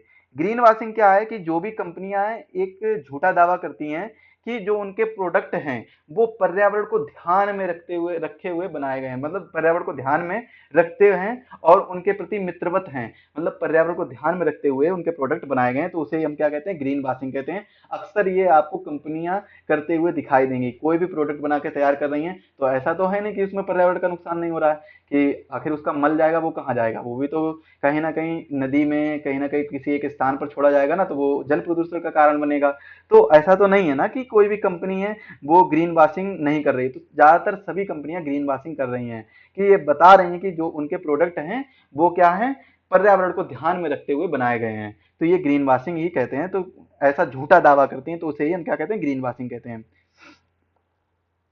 इसके बाद में ग्रोथ और डेवलपमेंट में देख लेते हैं, समृद्धि और विकास में क्या अंतर है। तो ये एक दूसरे के पूरक हैं, ना कि प्रतिस्थापक। देखिए ग्रोथ क्या होती है, मात्रात्मक होती है, इसमें उत्पादन और आय में होने वाले परिवर्तन को प्रदर्शित किया जा सकता है। इससे जीवन स्तर अच्छा हो सकता है, लेकिन जीवन की गुणवत्ता अच्छी नहीं हो सकती है। जीवन की गुणवत्ता अच्छी किससे होगी, डेवलपमेंट से होगी। कैसे, मान लीजिए ग्रोथ आपकी हो रही है तो ग्रोथ आपकी हो रही, मात्रात्मक हो रही है। ये कैसी है, मतलब क्वांटिटी है, आपकी ग्रोथ बढ़ रही है। आप पहले 40 किलो के थे, अब 50 किलो के हो गए, तो आपकी ग्रोथ हो गई।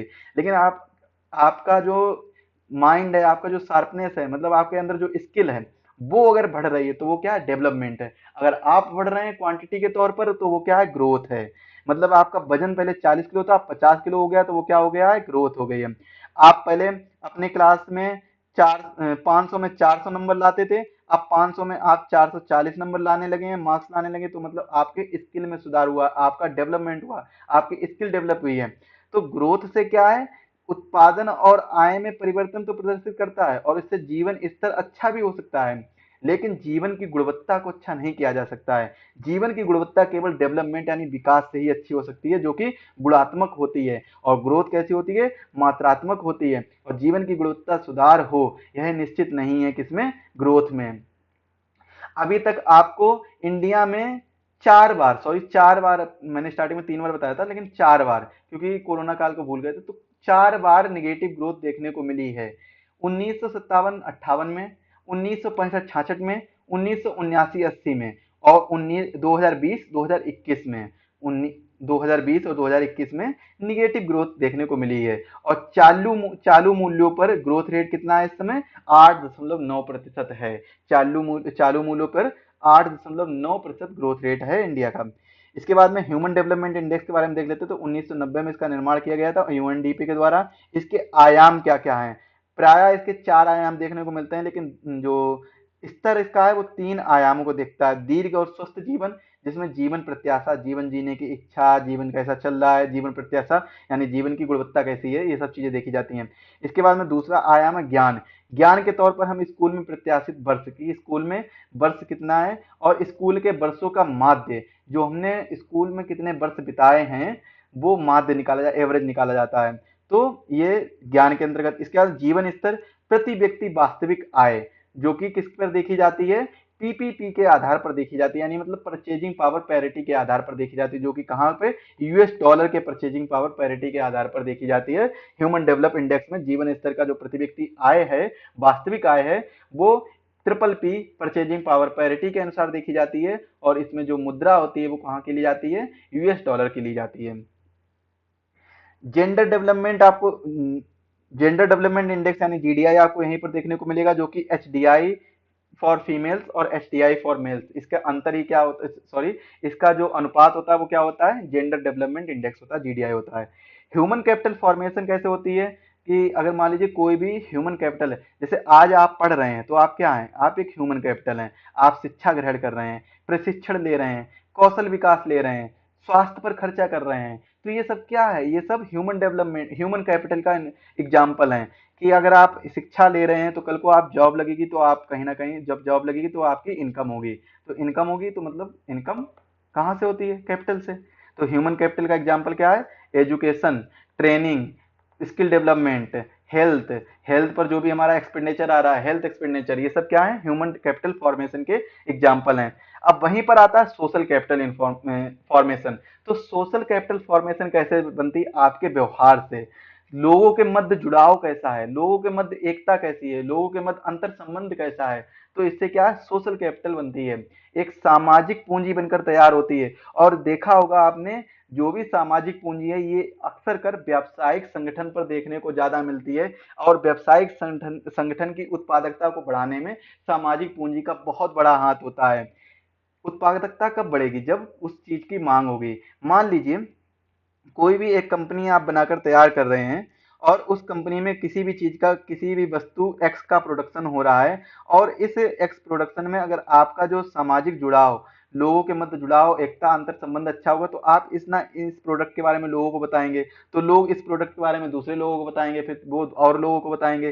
तो ये क्या है? सोशल कैपिटल फॉर्मेशन की वजह से आपके प्रोडक्ट की फ्री में एडवर्टाइजमेंट होगा, जिससे आपका प्रोडक्ट की मांग बढ़ेगी। जब आप मांग बढ़ेगी तो उसकी आप प्रोडक्शन ज्यादा करेंगे, और जब प्रोडक्शन ज्यादा होगा तो उससे आपकी इनकम ज्यादा होगी और लोगों को रोजगार भी मिलेगा। तो देखिए, हालांकि हर चीज में कहीं ना कहीं इनकम और प्रोडक्शन और रोजगार से संबंधित और महंगाई वगैरह से संबंधित आपको इकोनॉमी देखने को मिलेगी। क्योंकि इकोनॉमी है क्या? स्टार्टिंग में जब हम पढ़े थे, इकोनॉमी की क्लास लिए थे, तो उस क्लास में मैंने इकोनॉमी के बेसिक स्ट्रक्चर के बारे में, बेसिक डेफिनेशन के बारे में, सारी चीजों के बारे में मैंने डिटेल से चर्चा की थी। अब देखिए, ये चीज आपको उसमें देख लीजिएगा। यहाँ यहाँ पर हम 10 से 12 क्वेश्चन को डिस्कस करने बैठे हैं, तो 10 से 12 क्वेश्चन पर ही ज्यादा फोकस करेंगे। अगला जो पॉइंट है वो क्या है? मांग की दृष्टि से जीडीपी में सर्वाधिक योगदान किसका रहता है? उपभोग का रहता है, कंजप्शन का रहता है। कैसे? भारत की जीडीपी का जो ड्राइवर कहा जाता है उपभोग को। भारत की जीडीपी का ड्राइवर किसे कहा जाता है? उपभोग को कहा जाता है, कंजप्शन को कहा जाता है। याद कर लीजिए इसको, इस पॉइंट को। ये स्टेटमेंट निकल के आ सकता है, ये स्टेटमेंट आपके एग्जाम में कहीं ना कहीं से पूछा जा सकता है। तो भारत की जीडीपी का ड्राइवर किसे कहा जाता है? उपभोग को कहा जाता है। पब्लिक 9.6% इसमें योगदान देता है, और प्राइवेट 56.9% योगदान देता है मांग की दृष्टि से। तो टोटल योगदान कितना रहता है? 66.5% इसका टोटल योगदान रहता है। इसके बाद में आपको कुछ चीजें देखनी है। टाइप ऑफ रिकवरी, पुनरुत्थान के प्रकार, ये आप नोट से पढ़ लीजिएगा। इसमें जो इंपॉर्टेंट क्या है वो ये है बी शेप रिकवरी, जो अर्थव्यवस्था में तेज गति से मंदी से बाहर निकले उसे क्या कहते हैं? बी शेप रिकवरी कहते हैं। डब्ल्यू शेप रिकवरी, रिकवरी का मतलब क्या है कि पहले कोई स्थिति में थे, अब अच्छी, पहले गंदी बेकार स्थिति मंदी की स्थिति में थे, अब हमारी अच्छी स्थिति आ गई, तो ये है रिकवरी। तो V shape recovery, W shape recovery और के शेप रिकवरी, ये तीनों रिकवरी के बारे में आपको डिटेल से पढ़ना होगा। इसके बाद में सर्कुलर इकोनॉमी क्या कहते हैं? संसाधनों के बेहतर उपयोग को ध्यान देने वाली अर्थव्यवस्था को हम सर्कुलर इकोनॉमी कहते हैं। इसमें रिसाइकलिंग आ जाता है, रीयूज आ जाता है, रिफर्बिशमेंट आ जाता है, रिपेयर आ जाता है, शेयरिंग आ जाता है। ये सारी चीजें आ जाती हैं सर्कुलर इकोनॉमी के अंतर्गत। आपको ये पीडीएफ एग्जाम वेब ऐप पर मिल जाएगी, तो एग्जाम वेब ऐप को डाउनलोड करना बिल्कुल ना भूलें, और ये पीडीएफ जरूर डाउनलोड करें और उसको जल्दी से जल्दी रिवाइज कर लीजिए, जिससे आपकी अच्छी तरीके से तैयारी हो जाए। लीनियर इकोनॉमी किसे कहते हैं? तो टेक मैक डिस्पोज, यानी यूज एंड थ्रो का ऑप्शन होता है, तो ये क्या है? Linear economy. ये देखिए एग्जांपल लिया गया है। मान लीजिए यहाँ पर हम एक सर्कल बनाते हैं, तो यहाँ से कोई चीज स्टार्ट कर रहे हैं और यहीं पर आकर वापस आ रहे हैं, तो हम क्या है? ये सर्कुलर इकोनॉमी है। और इस तरीके से आ रहा है कि यहाँ से हमने स्टार्ट किया और ऐसे सीधे चले जा रहे हैं, तो ये लीनियर इकोनॉमी है।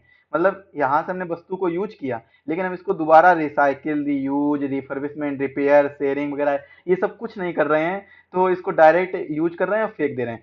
आप एग्जाम्पल ले लीजिए, मान लीजिए आपने 20 रुपए की पानी की बोतल खरीदी, तो इसका क्या है? आप इसको रीयूज करेंगे। कैसे रीयूज करेंगे? वो 20 रुपए की पानी की बोतल आप उसको जब तक वो बहुत ज्यादा बेकार नहीं हो जाएगी तब तक आप उसको रखेंगे और उसमें पानी पियेंगे। आप उसका क्या करेंगे?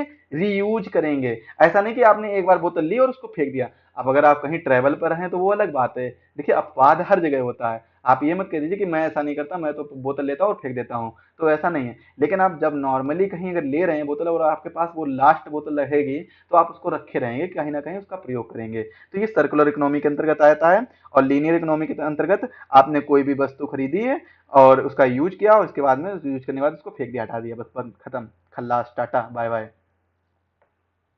इसके बाद में राष्ट्रीय आय के अनुमान की नई विधि जनवरी 2015 में, जनवरी 2015 में येसन ने 2008 पर आधारित ग्रोथ रेट पर पता लगाने के लिए जो GDP at constant market price या रियल जीडीपी कह लीजिए, तो ये निकाली जाती है। 2015 से पहले फैक्टर कॉस्ट पे जीडीपी निकाली जाती है, लेकिन अब क्या है? मार्केट प्राइस पर। जो कैसे निकालते हैं? जीडीपी का फॉर्मूला देखिए, ये इतना या फार्मूला है, वो याद कर लीजिए आप। जीडीपी है summation GBA at basic price plus net tax on products, मतलब जो उत्पादों पर कर है, जैसे वस्तु और सेवा पर जो कर हैं, अप्रत्यक्ष कर हैं, वो लगाने पर जो भी कर आते हैं, तो उनको आपको निकालना है। मान लीजिए जो जीबीए एट बेसिक प्राइस आपका निकल कर आया, 10 रुपए निकल कर आया, और कर आपने इसमें 4 रुपए कर लगा दिया, तो 14 रुपए जो होगा वो क्या हो जाएगी? जीडीपी में आपका जुड़ेगा। जीडीपी में क्या जुड़ेगा? 14 रुपए जुड़ेगा, फाइनल वैल्यू जुड़ेगी। ये चीज हम आपको पहले ही बता चुके हैं। इसके बाद में लोक वित्त के बारे में चर्चा करते हैं। तो सरकारी वित्त को ही हम क्या कहते हैं? लोक वित्त कहते हैं। इसमें सरकार की आय यानी प्राप्तियां, सरकारी खर्च, सरकारी घाटे, केंद्रीय राजस्व, वित्त वित्त संबंध आदि सभी क्या रहते हैं? लोक वित्त के अंतर्गत आते हैं। अब सरकारी प्राप्तियों के अंतर्गत बात की जाए तो दो प्रकार की होती हैं। एक होती है रेवेन्यू रिसिप्ट और एक होती है कैपिटल रिसिप्ट, यानी राजस्व प्राप्ति और पूंजीगत प्राप्ति।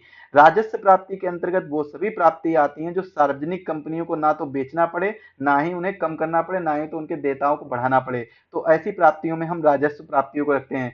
जैसे कि इसमें क्या होता है? ऋण जो लिया गया है और जमाएं जो ली हैं। रिवेन्यू रिसिप्ट में दो प्रकार के आ जाते हैं, कर राजस्व और गैर कर राजस्व। कर राजस्व में हम डायरेक्ट और इनडायरेक्ट टैक्सेस के बारे में देखते हैं, जिसमें हम दर को शुरुआत से बढ़ाया जाता है तो राजस्व भी बढ़ता है। अगर दर को, कर की दर को शुरुआत से बढ़ाया जाए तो राजस्व भी बढ़ेगा, लेकिन एक निश्चित सीमा के बाद यदि कर को बढ़ाया जाए तो राजस्व कम होता है। ये चीज आप लोग याद रखिएगा। लेकिन फिलहाल में हम देखते हैं गैर कर राजस्व में शुल्क, दंड, ब्याज, लाभांश, लाभ आदि ये सब क्या आते हैं? रिवेन्यू रिसिप्ट के अंतर्गत गैर कर राजस्व में आते हैं। अब इसका मतलब हम समझ लेते हैं कि डायरेक्ट और इनडायरेक्ट टैक्सेस में जो हमने ये बात लिखी है, स्टेटमेंट लिखा है कि जैसे जैसे जो टैक्स रेट को बढ़ाया जाएगा तो वैसे राजस्व बढ़ेगा। लेकिन एक निश्चित स्थिति के बाद, एक निश्चित सीमा के बाद में अगर मान लीजिए टैक्स रेट बहुत ज्यादा हो गया तो राजस्व कम कैसे होगा। मान लीजिए आप अपना स्वयं का एग्जांपल ले लीजिए। आप कोई आपकी इनकम हो रही है, आपकी इनकम हो रही है और इनकम के बाद में आपसे कुछ ना कुछ कर लिया जा रहा है। कर आप मेहनत आपसे उतनी ही पड़ रही है और आप इनकम कर रहे हैं 100 रुपए की, और आपसे 30% मान लीजिए कर यानी 30 रुपए कर लिया जा रहा है। ये धीरे धीरे कर बढ़ा दिया जाए, धीरे धीरे ये 40 कर दिया जाए तब तो आप दे लेंगे, 45 कर दिया जाए तब भी दे लेंगे, 50 में भी एक बार आप राजी खुशी दे लेंगे, 60, 70। लेकिन जैसे जैसे कर ये बढ़ता जाएगा तो रिवेन्यू रिसिप्ट कैसे कम होगी, तो लोग काम करना ही बंद कर देंगे। काम करना बंद कर देंगे मतलब उन्हें कर ना देना पड़े, क्योंकि वो मेहनत क्यों करेंगे इतनी ऐसी जगह पर जहां पर उन्हें कर देना पड़े। जहां से कर नहीं देना पड़ेगा वहां पर काम करेंगे। तो ऐसे ऐसी स्थिति में राजस्व की कमी होती है, राजस्व घटता है। जब कर की मात्रा बहुत अधिक हो जाती है तो क्या होता है, राजस्व कम होता है। पूंजीगत प्राप्तियों में देखते हैं, सार्वजनिक कंपनियों को कम करना पड़े या सार्वजनिक देयताओं को बढ़ाना पड़े तो ऐसे हम क्या कहते हैं, पूंजीगत प्राप्ति यानी कैपिटल रिसिप्ट कहते हैं। इसमें हम विनिवेश, विनिवेश मतलब डिसइन्वेस्टमेंट, डिसइन्वेस्टमेंट मतलब हम किसी भी कंपनी को बेच रहे हैं, सार्वजनिक कंपनी पब्लिक कंपनी को बेच रहे हैं तो उसे हम क्या कहते हैं, विनिवेश कहते हैं। ऋणों की वसूली, बाजार से उधार जिसमें आंतरिक और बाह्य यानी आरबीआई और गवर्नमेंट ऑफ इंडिया के दोनों की तरह आ जाता है। अन्य देयताओं अल्प बचत संग्रहण में जैसे भविष्य निधि जमाएं, राष्ट्रीय बचत, किसान विकास पत्र, डाकघर जमाएं, ये सभी आ जाती हैं। विनिवेश ऋणों की वसूली को एनडीसीआर कहा जाता है। नॉन डेप्ट कैपिटल रिसिप्ट कहा जाता है किसे, विनिवेश और ऋणों की वसूली को। आंतरिक बाजार से उधार लेने के लिए आरबीआई भारत सरकार की ओर से दिनांकित सरकारी प्रतिभूतियां यानी जो डेटेड जी सिक्योरिटीज होती हैं, गवर्नमेंट सिक्योरिटीज होती हैं, सरकारी प्रतिभूतियां होती हैं, उनको जारी करता है, जिनकी जो समय अवधि होती है वो 1 वर्ष से अधिक समय अवधि के लिए इन्हें प्रयोग किया जाता है। कितने, 1 वर्ष से अधिक। जो दिनांकित सरकारी प्रतिभूतियां होती हैं इनकी समय अवधि कितनी होती है, 1 वर्ष से अधिक होती है। इसके बाद में प्रत्यक्ष और अप्रत्यक्ष कर में देखते हैं, तो प्रत्यक्ष और अप्रत्यक्ष कर में हम देखेंगे अन्य लोगों पर जो हस्तांतरित नहीं किया जा सके, मतलब डायरेक्ट आप पर ही लगे, उसे हम क्या कहते हैं, प्रत्यक्ष कर कहते हैं। जैसे लोगों की आय पर लगाकर, उनकी संपत्ति पर कर लगाकर मुख्य रूप से लगाए जाते हैं, ये कर प्रत्यक्ष कर। अप्रत्यक्ष कर कौन कौन से होते हैं, आयकर होता है, निगम कर होता है, पूंजीगत लाभ कर होता है, भू राजस्व होता है, व्यवसायिक कर होता है, भूमि एवं भवन कर होता है। अप्रत्यक्ष कर जो अन्य लोगों पर हस्तांतरित किया जा सके उसे क्या कहते हैं, अप्रत्यक्ष यानी इनडायरेक्ट टैक्स कहते हैं, जैसे कि जीएसटी। बहुत ही अच्छा एग्जांपल है जीएसटी का। प्रत्यक्ष को प्रगतिशील बनाया जा सकता है प्रत्यक्ष कर को, जबकि अप्रत्यक्ष को नहीं, क्योंकि इनका स्वभाव प्रतिगामी है। कम आय वाले लोगों पर अधिक आय वाले लोगों की तुलना में अनुपातिक रूप से अधिक भार डालते हैं अप्रत्यक्ष कर। जैसे कि जो इनडायरेक्ट टैक्स होते हैं, जिनकी कम आय होती है देखिए उनको तो उनको भी देना है, जिनकी ज्यादा आय उनको भी देना है, लेकिन कर बराबर देना है। लेकिन प्रत्यक्ष कर होते हैं वो, जैसे प्रत्यक्ष कर का एग्जाम्पल लेते हैं आयकर, तो आयकर उन पर ही लगेगा जिनकी आय ज्यादा है। जिनकी आय कम है उन पर आयकर नहीं लगेगा। ऐसा नहीं कि सभी लोगों को आयकर देना पड़े, लेकिन जिनकी आय ज्यादा है एक सीमा निर्धारित की जाती है कि जैसे 7 लाख रुपए पे आपको 10% देना या 5% देना, सीमा निर्धारित कर दी गई है। तो जिनकी आय ज्यादा उन पर ही प्रत्यक्ष कर लगेगा, मतलब आयकर लगेगा। आयकर किसका एग्जाम्पल है, प्रत्यक्ष कर का। लेकिन जबकि अप्रत्यक्ष कर जीएसटी, आप कोई भी सामान खरीद रहे हैं, आपको कोई भी सेवा की सहायता ले रहे हैं, सेवा का मतलब यूज कर रहे हैं, सर्विसेज ले रहे हैं, तो उन पर आपको अप्रत्यक्ष कर यानी जीएसटी के तौर पर देना ही पड़ेगा। ये निश्चित है। आपने अगर पार्ले जी बिस्किट लिया है तब भी आपको प्रत्यक्ष कर देना पड़ेगा। आपने अगर चॉकलेट ली है तब भी आपको अप्रत्यक्ष कर देना पड़ेगा, चॉकलेट पर भी जीएसटी लगी है। इसके बाद में अगर आपने कोई और भी ऐसा सामान लिया है जिस पर आपको कर देना होता तो उस पर भी आपको जीएसटी देनी पड़ेगी। अगर आप देखिए ये चॉकलेट 100 रुपए की है, इस पे मान लीजिए 28% जो 18% मान लेते हैं, 18% चॉकलेट पर टैक्स लगा है, तो ये आपको 18% इसमें इंक्लूड देना पड़ेगा। मतलब 100 रुपए की चॉकलेट तो 100 रुपए की देनी पड़ेगी। लेकिन ये आप पर तो महंगी पड़ रही है, ये 18 रुपए जो आप पर पड़ेंगे ये आपको ज्यादा पड़ेंगे, क्योंकि अगर आपकी मान लीजिए इनकम 200 रुपए है तो आप पर लगभग 9% ये कर बैठ के जाके आपकी इनकम का 9% तो आपने टैक्स ही दे दिया, इनडायरेक्ट टैक्स है। और मान लीजिए किसी की इनकम 400 रुपए है तो उसको तो भाई 4.5% देना पड़ रहा है ना, तो उसको तो जस्ट आधा देना पड़ रहा है। तो इससे क्या है, जो जिनकी ज्यादा आय होती है उनका उन पर कोई प्रभाव इसका नहीं पड़ता है, लेकिन कम आय वालों का ज्यादा प्रभाव पड़ता है अप्रत्यक्ष कर का। ये चीज आप लोग याद रखिएगा। इसके बाद में सरकारी खर्च, राजस्व खर्च और पूंजीगत खर्च के अंतर्गत आते हैं। सार्वजनिक कंपनियों का निर्माण होता है और सार्वजनिक देयताएं कम होते हैं, तो ये सब ऐसा कुछ नहीं होता है, दोनों ही नहीं होते हैं राजस्व खर्च में। पूंजीगत खर्च में सार्वजनिक संपत्तियों का निर्माण तथा सार्वजनिक देयताओं को कम करते हैं, जैसे कि नेशनल हाईवे बनाया, एयरपोर्ट बनाया और रीपेमेंट ऑफ लोन, लोन देना, ये सब क्या है, ये पूंजीगत खर्च के अंतर्गत आते हैं। किसके अंतर्गत आते हैं? पूंजीगत खर्च के अंतर्गत। जबकि सार्वजनिक खर्च के अंतर्गत जो नॉन एक्सपेंडिचर है, नॉन स्कीम एक्सपेंडिचर और स्कीम एक्सपेंडिचर, तो स्कीम एक्सपेंडिचर वो दोनों तरीके से होता है, सेंटर सेक्टर और सेंटर स्पॉन्सर्ड, मतलब जो केंद्र क्षेत्रक और केंद्र प्रायोजक दोनों तरीके से होता है। जब हम स्कीम पढ़ेंगे तो इसके बारे में भी डिटेल से समझेंगे। सेंटर सेक्टर और सेंटर स्पॉन्सर्ड मतलब क्या है कि सेंटर सेक्टर यानी मतलब केवल केंद्र सरकार ही खर्चा करेगी, जबकि सेंटर स्पॉन्सर्ड प्रायोजित मतलब केंद्र सरकार और राज्य सरकार दोनों ही इस पर बराबर बराबर या फिर कुछ एक मात्रा में खर्चा करेंगी। इसके बाद सरकारी घाटे, राजस्व घाटा, राजस्व खर्च से राजस्व प्राप्तियां निकाल दीजिए तो सरकारी घाटे के अंतर्गत आ जाता है। प्रभावी राजस्व घाटा, राजस्व घाटा से केंद्र राज्य राज्यों की पूंजीगत अनुदान को निकाल लेते हैं, तो संपत्ति निर्माण की शर्त पर दिए जाने वाले अनुदान को ही क्या कहते हैं? पूंजी अनुदान कहते हैं, पूंजीगत अनुदान कहते हैं। तो राजस्व घाटे से अगर केंद्र द्वारा राज्यों को पूंजीगत अनुदान निकाल दिया जाए तो उसे राजकोषीय घाटा कहते हैं। और गवर्नमेंट की उधार आवश्यकताओं को यह प्रदर्शित करता है राजकोषीय घाटा, कि आखिर गवर्नमेंट ने कितना उधार लिया, कितने उधार की आवश्यकता है। और यह सुखमय चक्रवर्ती की सिफारिशों पर लागू किया गया है। जब planning commission planning in India के बारे में बताया था, तो मैंने बताया था कि कौन, चलिए आप लोग कमेंट में बताइएगा कि कौन सी पंचवर्षीय योजना सुखमय चक्रवर्ती मॉडल पर आधारित है, कमेंट में बताइएगा जरूर। इसके बाद में राजकोषीय घाटा कुल खर्च यानी राजस्व और पूंजीगत दोनों का खर्च मिलाकर माइनस राजस्व प्राप्तियां और प्लस एनडीसीआर। एनडीसीआर मतलब नॉन डेबिट कैपिटल रिसिप्ट, विनिवेश ऋणों की वसूली, यहाँ पे डेबिट नहीं वो डेब्ट होगा। इसके बाद में ये आपको हटा प्लस करना पड़ेगा और राजस्व प्राप्तियां घटाना पड़ेगा। बजट घाटा किसे कहते हैं? कुल खर्च माइनस कुल प्राप्तियां, इसको मौद्रिक घाटा भी कहते हैं। प्राथमिक घाटा राजकोषीय घाटा माइनस ब्याज भुगतान, ये क्या है? प्राथमिक घाटा है। मिनिमम रिजर्व रेशियो 200 करोड़ का कोष होना चाहिए। FRBM act, physical responsibility and budget management act, बहुत ही इंपॉर्टेंट है, इसको याद करिएगा।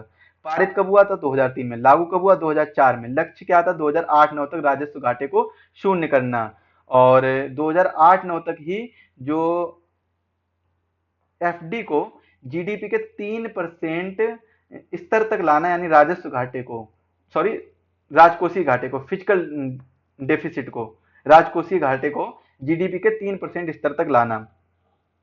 ग्राहम रुद्रमन हॉलिंग एक्ट यूएसए में जो बैलेंस बजट पर जोर देता है उस पर यह आधारित है। FRBM एक्ट किस पर आधारित है? यूएसए का एक एक्ट है, ग्राहम रुद्रमन हॉलिंग एक्ट। वर्तमान राजकोषीय लक्ष्य कितना है? राजकोषीय घाटा जीडीपी का 4.5% जो 2025 से 2026 तक। ऋण कितना है? जीडीपी अनुपात का 60% 2024 से 25 तक, जिसमें केंद्र सरकार 40% और राज्य सरकार 20%। वित्त आयोग की बात करते हैं, फाइनेंस कमीशन की बात करते हैं, तो किसके द्वारा लाया जाता है? केंद्र राज्य के बीच राजकोषीय शक्ति के असंतुलन को दूर करने के लिए सुझाव देता है वित्त आयोग। वित्त आयोग क्या करता है? केंद्र और राज्य के बीच राजकोषीय शक्ति के असंतुलन को दूर करने के लिए, ये सुझाव देता है। असंतुलन लंबवत हो सकता है, क्षैतिज हो सकता है। लंबवत मतलब क्या है कि केंद्र राज्यों की तुलना में अधिक शक्तिशाली, केंद्र क्या है? राज्यों की तुलना में अधिक शक्तिशाली है। कारण क्या है कि संवैधानिक प्रावधान। देखिए संविधान में केंद्र को ज्यादा शक्ति दी गई है, संवैधानिक प्रावधान सीधा सीधा कहता है कि केंद्र राज्यों से अधिक शक्तिशाली है। दूर करने के लिए इसे क्या करना चाहिए? फाइनेंस कमीशन, वित्त आयोग के प्रयास से इसे दूर किया जा सकता है। फाइनेंस कमीशन, वित्त आयोग के प्रयास से इसे दूर किया जा सकता है। सेंटर टैक्स में स्टेट का हिस्सा निर्धारण करना, क्या क्या प्रयास करेगा वित्त आयोग इसे दूर करने के लिए? जो केंद्र कर हैं उसमें स्टेट का हिस्सा निर्धारित करना कि इतना कर हम स्टेट को देंगे। आर्टिकल 275 में वर्णित वैधानिक अनुदानों की संस्तुति करना, कि आखिर जो वैधानिक अनुदान हैं, ग्रांट्स हैं, वो कितने कितने दिए जाएंगे, ये सभी इनकी संस्तुति करना। क्षैतिज असंतुलन राज्यों में पारस्परिक रूप से राजकोषीय शक्ति के संदर्भ में इसे अंतर देखने को मिलते हैं और इसे दूर करने के लिए फाइनेंस कमीशन विभाजन योग्य राशि में से सूत्र के माध्यम से उन राज्यों को अधिक हिस्सा देता है जो तुलनात्मक रूप से अधिक पिछड़े होते हैं। 15वां वित्त आयोग, इसके अध्यक्ष कौन है? एनके सिंह। समय अवधि क्या? 2020-21 और 21 से 26 की समय अवधि रहेगी थी। सेंटर अपने करों को कम से कम 4% 41% हिस्सा राज्यों को स्थानांतरित करेंगे। कितना है? 41% हिस्सा राज्यों को स्थानांतरित करेंगे, मतलब राज्यों को देंगे, और 59% खुद स्वयं रखेंगे केंद्र सरकार। 16वें वित्त आयोग का भी गठन हो गया है। 2026 से 31 तक अध्यक्ष बनाए गए हैं अरविंद पानगड़िया। इसके बाद में जीएसटी के बारे में देखते हैं। गुड्स एंड सर्विस टैक्स 101वें संविधान संशोधन अधिनियम 2016 द्वारा जुलाई 2017 में लागू किया गया है। एक वैल्यू एडेड टैक्स है और संपूर्ण मूल्य की बजाय मूल्य संवर्धन को लक्ष्य बनाता है, लेकिन लगता पूरे मूल्य पर। लक्ष्य किसको बनाता है? मूल्य संवर्धन को, मतलब प्रत्येक जगह पर ये कर लगता है, लेकिन जो लगता है वो पूरे मूल्य पर लगता है, लास्ट में जाकर लगता है। देखा होगा कि आपने, मान लीजिए आप पार्ले जी बिस्किट लेने गए, भले ही वो 5 रुपए का है, तो उसमें लिखा होता है MRP maximum retail price 5 rupees, और लिखा होता है इंक्लूड ऑल टैक्सेस, मतलब इसी 5 रुपए में सभी टैक्स आपके इंक्लूड हैं। क्या हैं? सभी टैक्स आपके इंक्लूड हैं। ये चीज आप लोग याद रखिएगा। जो होता है सभी टैक्स इंक्लूड होता है, तो ये कैसे लगता है? पूरे मूल्यों पर लगता है, जो फाइनल वैल्यू निकल कर आती है उस पर लगता है। उत्पादकों, सेवा प्रदाताओं और व्यापारियों को आईटीसी यानी इनपुट टैक्स क्रेडिट का लाभ मिल जाता है। जैसे कि मान लीजिए कोई भी प्रोडक्ट ए से बी में चेंज हो रहा है, तो जब प्रोडक्ट ए था तो उसका जो प्राइस था वो 80 रुपए था। मान लीजिए 10% इस पे जीएसटी लगा दी गई, तो जीएसटी के हिसाब से इसका जो वैल्यू हो जाएगी वो कितनी हो जाएगी? 88 रुपए। लेकिन जब ए से चेंज होकर, मान लीजिए आटा चेंज होकर ब्रेड बन रहा है, तो जब ब्रेड बन रहा है तो इसकी जो प्राइस है वो 100 रुपए है, और इस पे 10 रुपए जीएसटी लगा दी गई, तो 10 रुपए इसकी जीएसटी लग जाएगी, तो कितना है? 110 रुपए इसकी कंज्यूमर को देना पड़ेगा। लेकिन कंज्यूमर को तो 110 रुपए देना पड़ेगा, लेकिन यहाँ पर इसको किसको? जो व्यापारी हैं, उत्पादक करने वाले लोग हैं, इनको यहाँ पर फायदा हो जाता है। कैसे? टोटल टैक्स लायबिलिटी कितनी है? 10 रुपए। फाइनल वैल्यू पे लगाया गया वो कितना लगाया गया था? 10 रुपए लगाया गया था, मतलब 10%, 100 का 10% कितना निकल गया? 10 रुपए निकल के आए। हमें आईटीसी कितना मिल रहा है? 8 रुपए, जो मतलब उससे पहले लगाया गया था 8 रुपए, तो आईटीसी को हम इसमें माइनस कर देंगे, तो हमारी जो टैक्स लायबिलिटी है वो आएगी कितनी? 2 रुपए, मतलब 2 रुपए की हमें छूट मिल जाएगी। किसे मिल जाएगी? उत्पादकों को, सेवा प्रदाताओं को, व्यापारियों को आईटीसी का लाभ मिल जाता है, और ये कंज्यूमर को आईटीसी का लाभ नहीं मिलता है। मतलब अगर आप पार्ले जी बिस्किट ले रहे हैं, ये नहीं कि आपके मतलब 20 पैसे या 10 पैसे बच रहे हैं तो आप इसको आईटीसी के तहत आप इसका लाभ ले सकते, तो आप इसको लाभ नहीं ले सकते। अगर 10 पैसे बच रहे होंगे तो ये किसके पास जाएंगे? प्रोडक्शन कंपनी के पास ये लाभ पहुंचेगा, ना कि आपके पास। जीएसटी काउंसिल, तो अनुच्छेद कौन सा है? 279A है अनुच्छेद। इसके बाद में निर्णय मताधिकार बहुमत 3/4 का, जिसमें केंद्र 1/3 और राज्य 2/3 है, और केंद्र के पास वीटो पावर है। जो निर्णायक मत है वो किसके पास है? केंद्र के पास है। काला धन अथवा कर चोरी किसे कहते हैं? मान लीजिए आय व संपत्ति पर आवश्यक करों का भुगतान न करने पर उसे ही हम काला धन कहते हैं, और सरकार के राजस्व में इससे क्षति होती है, और इससे सैडो इकोनॉमी या घोस्ट इकोनॉमी का निर्माण होता है। सैडो इकोनॉमी किसे कहते हैं? आर्थिक लक्ष्यों को प्राप्त करना मुश्किल पड़ जाना ही सैडो इकोनॉमी कहलाता है। महत्वपूर्ण सरकारी कदम क्या क्या उठाए हैं? विदेशों में पड़े काले धन से संबंधित एक अधिनियम लाया गया था, undisclosed foreign income assets imposition of tax act 2015-16, income disclosure scheme IDs 2016-17, ये घरेलू अर्थव्यवस्था में पड़े काले धन को लेकर है। पीवीपीटी एक्ट 2016, प्रोहिबिशन ऑफ बेनामी प्रॉपर्टी ट्रांजैक्शन, पीवीपीटी, ये 2016 में लाया गया था। डिमोनेटाइजेशन, विमुद्रीकरण, 8 नवंबर, सभी को याद होगा। जो एसबीएन यानी स्पेसिफाइड नोट्स बैंक नोट्स हैं, इनको बंद कर दिया गया था। 500 और 1000 रुपए के नोटों को बंद कर दिया गया था, वैधानिक मुद्रा के रूप में से हटा दिया गया था, तो ये डिमोनेटाइजेशन हुआ। इसके बाद में आईडीएस सेकेंड, डिमोनेटाइजेशन के बाद लाया गया है आईडीएस सेकेंड। इसे टैक्स पेनाल्टी और सेस के रूप में 49.9% सरकार को देना होगा, कि अगर आपने टैक्स चोरी की है और टैक्स चोरी करने के बाद में आपका पता चल रहा है कि टैक्स इतने की चोरी हुई है, तो उसकी टैक्स पेनाल्टी और जो भी अधिशेष यानी अधिभार होगा, शेष होगा, तो उसका आपको 49.9%, लगभग 50%, मतलब जैसे मान लीजिए आपने 1 करोड़ दी है, 1 करोड़ का टैक्स चोरी किया, तो आपको ये 1 करोड़ तो देना ही होगा। लेकिन जो आपका अधिशेष होगा, अधिशेष मान लीजिए, सॉरी ऐसे समझते हैं, मान लीजिए 2 करोड़ इनकम है, 2 करोड़ में से आपका क्या है कि 50 लाख टैक्स बनता है, तो आपने 50 लाख टैक्स देना था, लेकिन आपने 50 लाख टैक्स नहीं दिया। कल को ये टैक्स बढ़ जाता है, ज्यादा हो जाता है, तो टैक्स क्या है, टैक्स चोरी हो जाएगा। तो जो टैक्स, इस पर जो पेनाल्टी लगेगी, कुछ कुछ तो आपकी पेनाल्टी लगेगी, और जो कुछ अधिशेष होगा उस पर भी आपको 50% देना पड़ेगा। क्या देना पड़ेगा, 50%। तो ये कुल मिलाकर लगभग लगभग आपका 1 करोड़ के समथिंग बैठ जाएगा जाकर, 1 करोड़ से ज्यादा बैठ जाएगा जाकर। टैक्स अवॉइडेंस किसे कहते हैं, करों को समाप्त करना या कर के भार को कम करना टैक्स अवॉइडेंस कहलाता है। दो इंपॉर्टेंट वर्ड हैं, एक गार एक poem. General anti avoidance act rules, और पोएम का मतलब है प्लेस ऑफ इफेक्टिव मैनेजमेंट, ये भारत के नियम में वर्णित हैं। ये क्या है, इंपॉर्टेंट टर्म है जो टैक्स अवॉइडेंस से रिलेटेड है। इसके बाद में एक है बेप्स प्रोजेक्ट, जो base erosion project of shifting. इसमें G20 और OECD, OECD का मतलब क्या होता है, the organisation for economic corporation and development. The organisation for economic corporation and development, जो कंट्री हैं, राष्ट्र हैं, उनमें परियोजना जिससे बहुराष्ट्रीय कंपनियों द्वारा किए जाने वाले टैक्स अवॉइडेंस को रोका जा सके, तो उसके द्वारा ये बेप्स प्रोजेक्ट लाया गया है, इंपॉर्टेंट है। CRS, ये भी सेम राष्ट्रों की सूचनाओं को आदान प्रदान से जुड़ी एक परियोजना है, कॉमन रिपोर्टिंग स्टैंडर्ड्स। इसके बाद में AEOI, automatic exchange of information, CRS का ही एक भाग है। गूगल टैक्स 2016 में लागू किया गया। FB और ट्विटर पर जो भी कंपनियां हैं, अपने डिजिटल विज्ञापन जो आय हो रही है जिससे कि, जैसे गूगल एड्स हो गया, तो उससे जो आय हो रही है उसका 6% टैक्स देना पड़ेगा इंडियन गवर्नमेंट को, क्योंकि ये भारत में लागू किया गया था। L 1.0 यानी इक्विवेलाइजेशन लेवी भी कहते हैं इसे। डिजिटल सर्विस टैक्स 2% की दर से गवर्नमेंट ऑफ इंडिया के द्वारा 2020 में आरोपित किया गया था, और ये विदेशी कंपनियों पर भारत में दी जाने वाली से डिजिटल सर्विसेज के लिए दिया टैक्स लगाया गया था।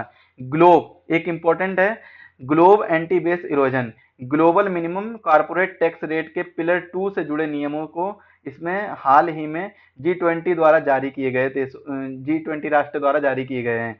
Global minimum corporate tax rate किसे कहते हैं, यह भी G20 राष्ट्रों की एक परियोजना है, जो बेप्स इंक्लूसिव फ्रेमवर्क एग्रीमेंट का एक भाग है। डिजिटलीकरण से होने वाले टैक्स अवॉइडेंस को रोकना ही इसका काम है। इसके बाद में दूसरा पिलर, दो पिलर कौन कौन से हैं, पिलर 1 पिलर 2। पिलर 1 क्या है कि वार्षिक कारोबार जिनका 20 बिलियन यूरो या डॉलर है, तो उसके लिए पिलर 1 का प्रयोग होगा, और अत्यधिक मुनाफे पर 25% CIT यानी कारपोरेट इनकम टैक्स देना पड़ेगा। अगर उस राष्ट्र को देना है जिस राष्ट्र में कंपनी ऑपरेट कर रही है, भले ही उसका ऑफिस वहां ना हो।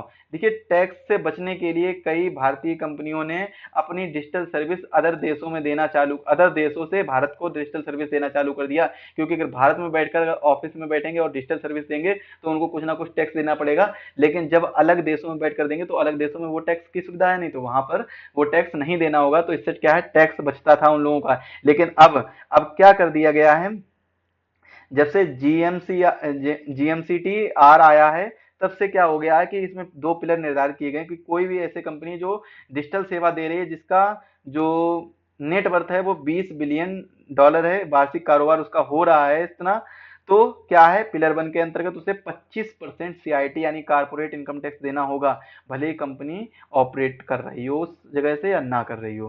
पिलर 2 में क्या है कि वार्षिक कारोबार अगर 750 मिलियन है, तो इसी को लागू किया गया है कि वार्षिक कारोबार अगर 750 मिलियन है, तो कम से कम 15% CIT ऑफिस वाले राष्ट्र में।